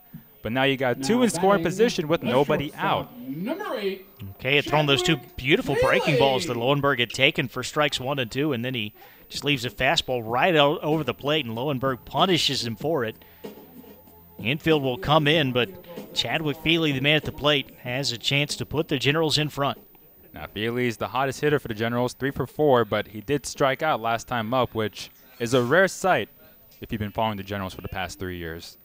They're going to intentionally walk Feely, which kind of makes sense. Open base at first, and there's ball 1. Open base at first, you're going to get the force at every bag, and you don't have to pitch to the best hitter in the lineup. Now you got Ryan Munson, though, who had a triple in his last at-bat, and Ted White is going to talk with Munson on the on-deck circle as he's probably going to come in with the bases loaded and the go-ahead run at third. There's ball 2 now. I would imagine Coach White is just telling Ryan, don't try to do too much. I mean, a grand slam would be terrific if you're a Generals fan, but something to the outfield. That's what you want.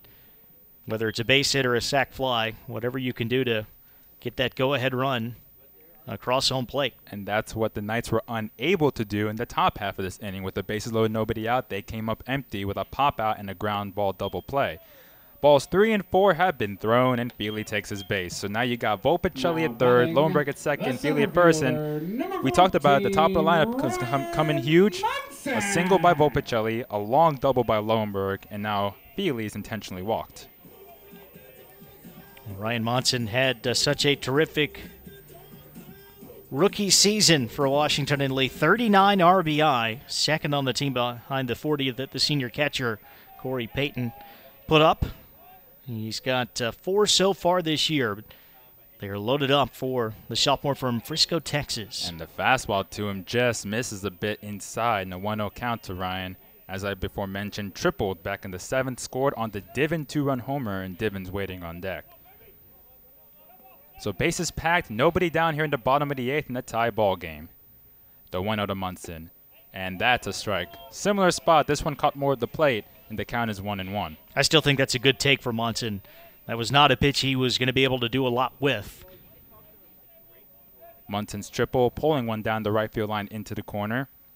Volpicelli, Lowenberg, and Feely from third to first. Here's the 1-1. Breaking ball a little bit outside. 2-1.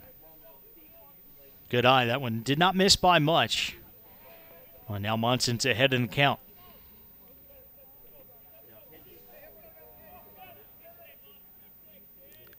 Stetson K is set. The 2-1. Fouled off to the left side, and a 2-2 count now to Munson. Boy, Stetson K coming in this inning definitely has his work cut out for him. Well, this is all of his own making. He gave up the single from Volpicelli. Left a fastball out over the plate that Lowenberg crushed to right for the double, and at that point you put Feely on. A 2-2 count to Munson. Here it comes. Breaking ball. Strike 3 called.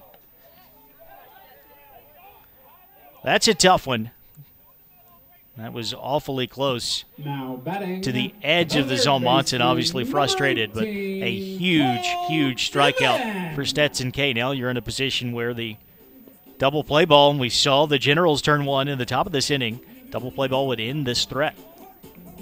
It's so tough for a borderline pitch to be called strike 3 in a situation like this especially.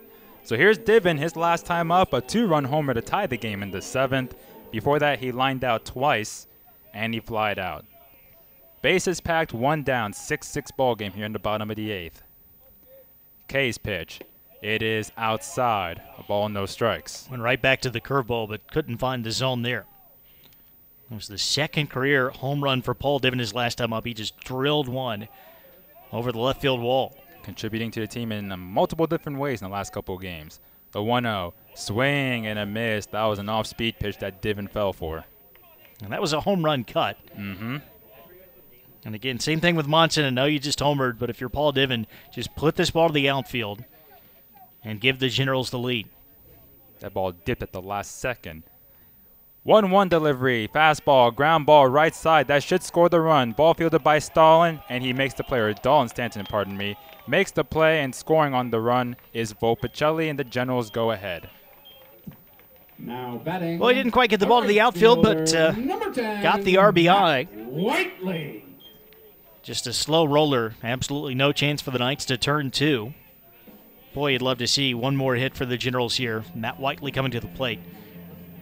Yeah, Matt came in as a pinch hitter, 2 for 2 so far in this game. Came in for Roby Smalley.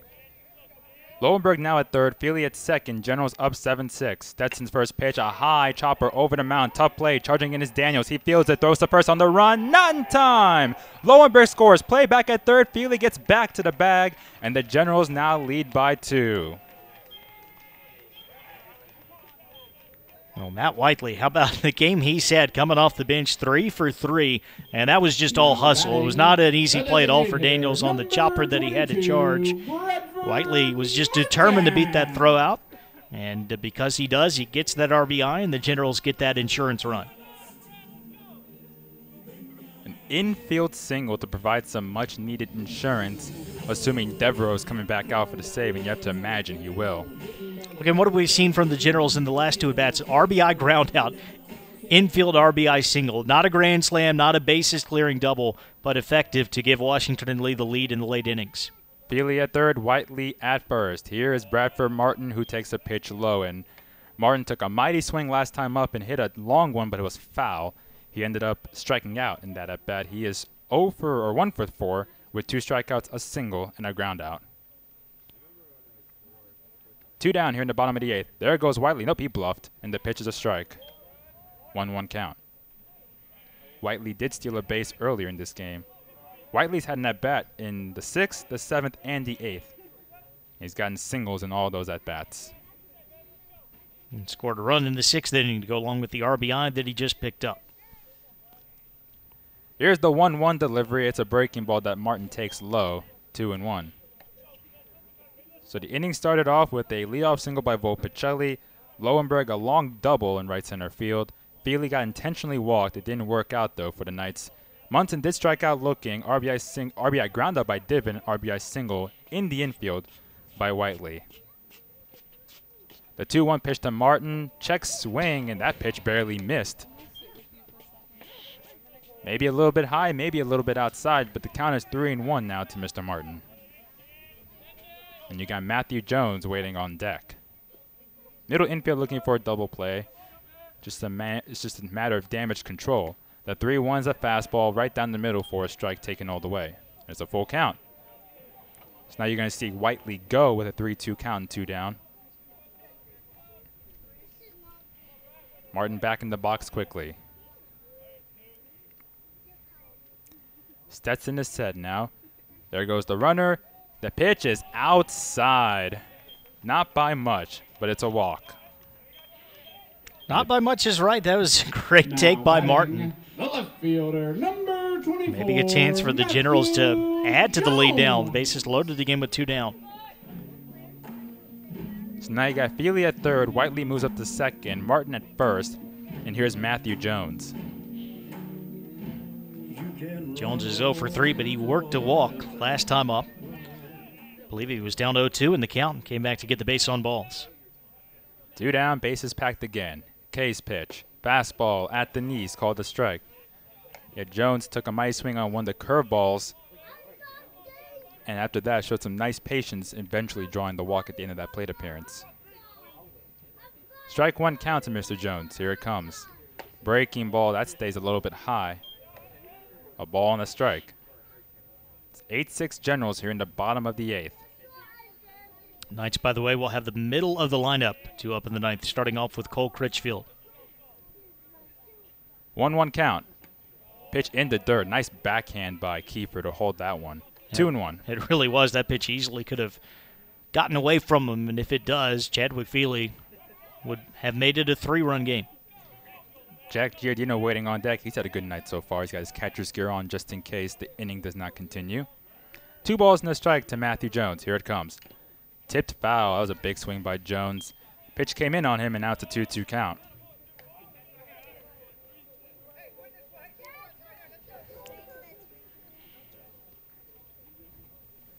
Feely at third, Whiteley at second, Martin at first.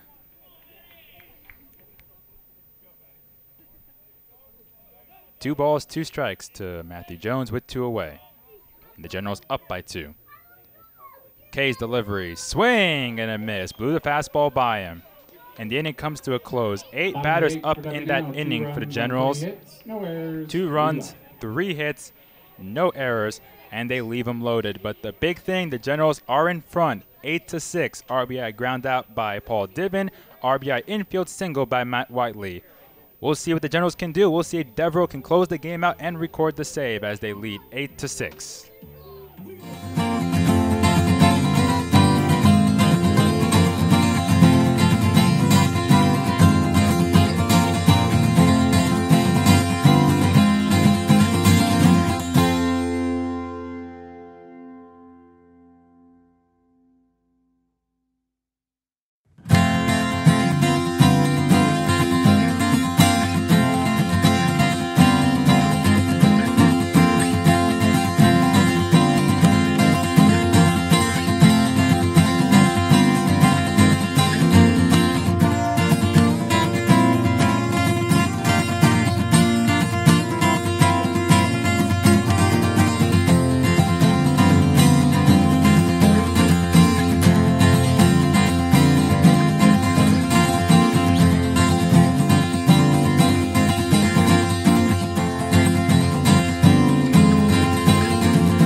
Well, the Knights. here we go. First baseman, Top of the number 9th 6, inning. Cole Critchfield. The Generals have gone ahead 8-6. The question is, can they hold on to it?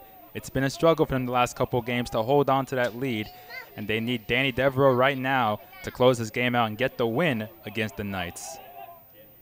And it's going to be Cole Critchfield, Matt Roll, and Ryan Morin up this inning.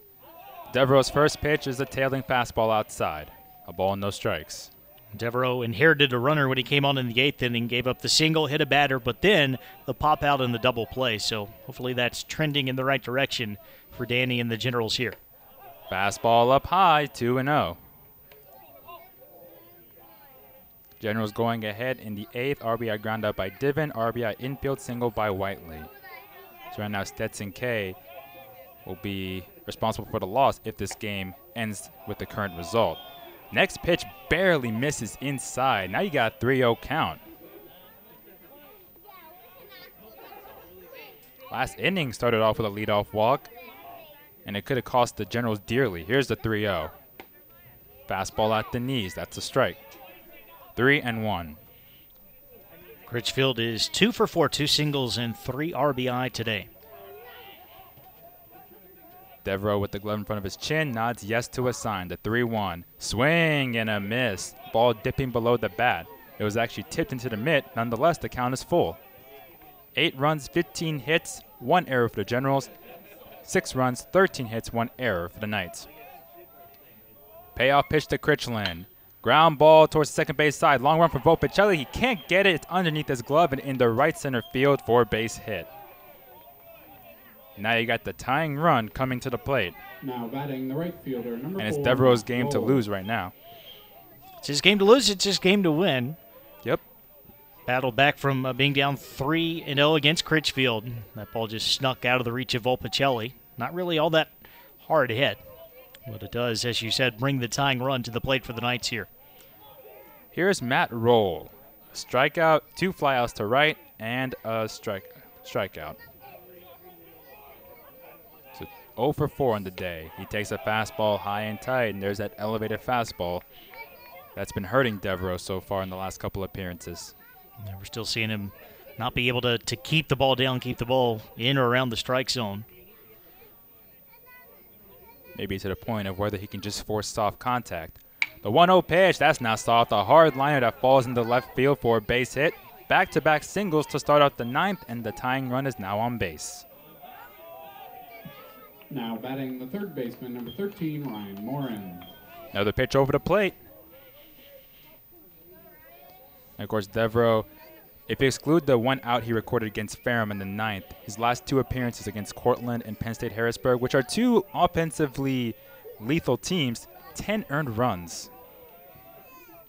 Now, granted, those runs against Cortland, the 5 he gave up came in 4 innings. Morin lays a bunt down. Devereaux's going to take it himself and make the play at first. It's the only play that had. Now you got the runners in second and third with 1 away.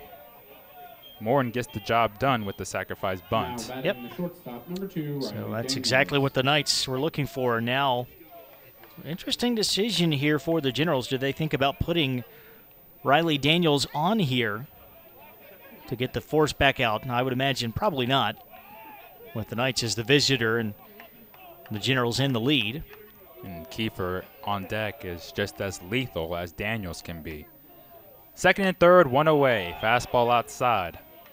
1-0 to Daniels. He's singled, doubled in a run, popped out, and struck out. And Daniels 1 for 15 this season coming in. Kiefer 2 for 23, but you've noted their numbers from last year, and they both had good games today. Daniels is 2 for 4 with a single and an RBI double. 1-0, a mighty cut, and he missed. That wasn't a conservative swing to put in the outfield. That was a swing to put them up by 1.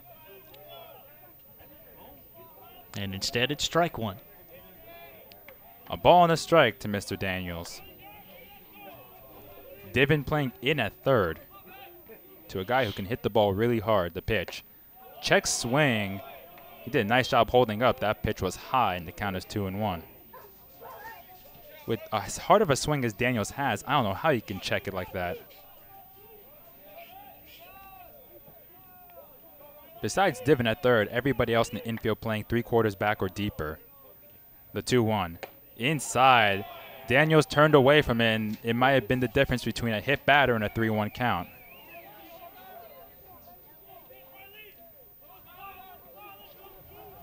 Right now, Devereaux not really finding his spot. 3-1 to Daniels, the pitch. It's high, and the bases are packed with one away. Now, you could pitch around Daniels because now you have a double play chance, and that's exactly what the Generals did last inning. Of course, the stakes are much higher now. Well, that was not intentional at all. Not No, even it's the not. unintentional, intentional walk, as they sometimes call it. That was Devereaux just not having command of his pitches right now, and he's worked himself into another tight spot. Critchfield a leadoff single, Roll a single, a sac bunt by Moore and moved them up. Daniels a walk. So it's Critchfield, Roll, and Daniels from third to first. And here's Jordan Kiefer with one away. Breaking ball might have been the best pitch he's thrown yet, right at the knees for a strike. 8-6 in the top of the ninth. Roll the tying run at second. Daniels the go-ahead run at first. A ground out, a single, a pop out, and a walk for Kiefer, the 0-1. Fastball, called a strike on the outside half. We have seen this with Danny at times in his career. He'll just lose a guy altogether and come back and act like nothing has happened. He pitches very well with guys on. That's never been an issue for him, and he's quickly ahead in the count, 0-2 against Kiefer. You need a strikeout here, and you got a strikeout pitcher in Devereaux. The 0-2. Curveball in the dirt. It was a good idea by Devereaux. 1-2 count. Just got to be careful. You don't want that ball getting away from the catcher. It's a nice job. A good clean block there by Giardino. 30 hits combined in this game today. A ball and 2 strikes to Kiefer. You got Cannon Anderson on deck, so the threat doesn't get any easier. Here's the pitch. It's high. 2-2.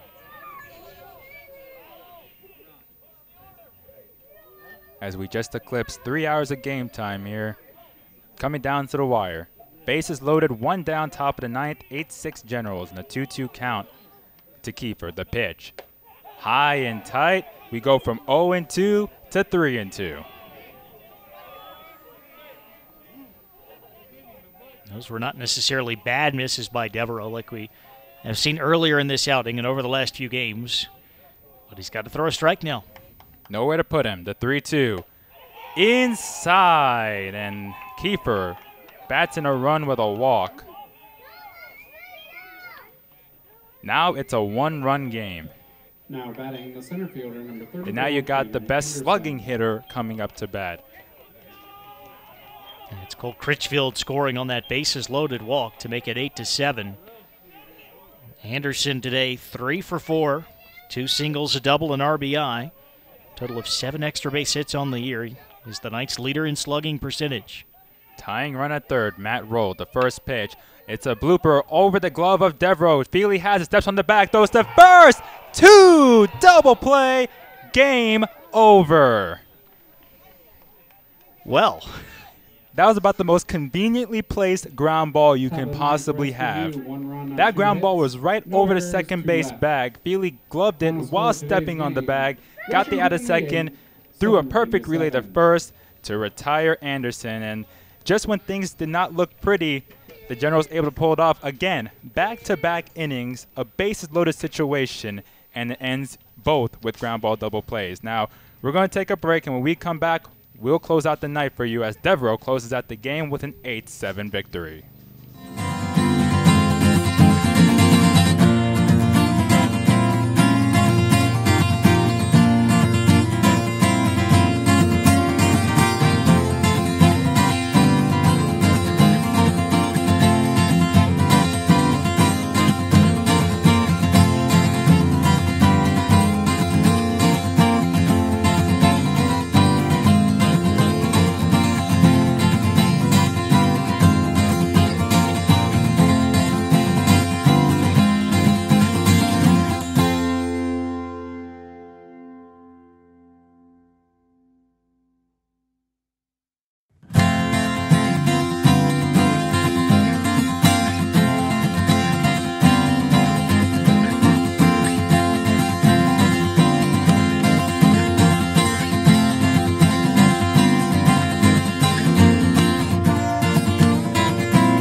Back here at Lexington, a wild game. Midweek battle between the Knights and the Generals ends with Washington and Lee coming out on top 8-7, Jeremy. It was a much-needed victory, and it was a hair-raising victory at that. Yes, it was. A good win for the Generals to get them back to 500, 7-7, going into the ODAC opener, the doubleheader at Hampton-Sydney on Saturday. Bases loaded in the 8th, bases loaded in the 9th for Southern Virginia. Only one run comes across. Double plays turned by Chadwick Feely in both cases to end those two final innings there. Just a little soft liner off the bat of Camden Anderson, and Feely able to field it cleanly, step on the bag, and fire down to first just in time to end the ball game. If the double play isn't turned, Matt Roll comes in, the game is tied, and we play on from there. But I'm impressed with the way the Generals won this game because it wasn't easy. You've got a team that's been struggling. They had lost 7 out of 9 coming in. They got crushed by Penn State Harrisburg 13-1 on Sunday. Go back to the bottom of the 8th inning for the Generals. How'd they do it? It wasn't a home run. There was the great 2-run shot from Paul Divin that tied the game back in the 7th inning. But they load the bases, RBI ground out, RBI infield single. And for a team that's been struggling, that's missing a key guy like Kyle Rudisili, to find a way to get this done, very impressed with what we saw from the Generals today. A back-and-forth game, to say the least. 1 run scored in the top of the 2nd by the Knights. The Generals followed that up with 3 in the bottom of the 3rd. And then 1 run in the top of the 4th put the Knights within 1. Then they went ahead with 3 in the 5th. And then the Generals put 1 up in the 6th. The Knights put 1 up in the 7th. The Generals down by 2 in the bottom of the 7th. Munson a triple. Divin follows through with a 2-run home run to tie the game up. And then the bottom of the 8th, an RBI ground out by Divin. RBI infield single by Whiteley puts them up 8-6. And then the 7th, bases loaded with 1 out. An RBI for the Knights in the 9th inning, coming off the bat of... It was Jordan Kiefer, that RBI walk with the bases loaded. And then the ground ball double play by Anderson. 6-3, Feely taking care of the out at second, the relay throw to first. Puts the game to an end. The Generals 8 runs, 15 hits, 1 error. The Knights 7 runs, 15 hits, 1 error. Both errors coming from the pitcher on bad pickoff throws. Our coverage of Generals baseball today on WLUR All Access, powered by First Team Broadcasting, has been brought to you in part by the Washington and Lee University Store. Celebrate your favorite Generals team with a JanSport t-shirt or with one of our many sports decals and hats. If you can think of it, we probably have it. The store is open 7 days a week. It is owned and operated by WNL. All proceeds go back to the Washington and Lee community, helping to fund athletic, alumni, and other programs. Order online anytime at store.wlu.edu, and be sure to follow us on Facebook and Twitter for exclusive online promotions. Go Generals. Now each team at 500. The Generals 7-7 on the year. The Knights 6-6. And coming up for the Knights, they'll be facing against fellow ODAC team in the conference, Lynchburg, Thursday at 2 p.m. Then they face Sunny Canton Friday and Saturday. They have a busy schedule ahead, and they play on Tuesday. They have a very, very tough schedule. A lot of games in a short period of time, while Washington and Lee will be facing off against Hampton-Sydney to start off conference play on Saturday. Well, I think for the Knights, they're just excited to play some home games. They don't have Very a permanent true. home field. They play at Perry McClure High School in Buena Vista. They've only had 2 home games this year. That was a doubleheader against Penn State Mont Alto on Saturday. So it's the start of a big homestand. I'm counting up the games here. I've got 8 of them for the Knights in Buena Vista. Lynchburg, SUNY Canton, doubleheader against Southern Vermont, and then CAC play starts in a couple weeks for the Knights, home against Mary Washington, and then a doubleheader against National Power in Salisbury. Generals, in the end, though, end the season on a high note, at least the non-conference season. They have conference play coming up again. They go over to Hampton-Sydney on Saturday for a doubleheader. They come back home on Wednesday against Eastern Mennonite, and we'll be on coverage for that one. I want to say a quick thanks to Andy McEnroe, our producer, back in the studio. Thank you, as always, for your job well done, Mr. Andy. Have a great rest of your night, and everyone else have a great rest of your night. The Generals come out on top, winning 8-7 in a narrow battle, and the Generals sweep the season series 2-0 over Southern Virginia. With WLUR All Access, alongside Jeremy Franklin, I'm Bon Stufa saying so long, everyone. Have a great night, and we will see you next time.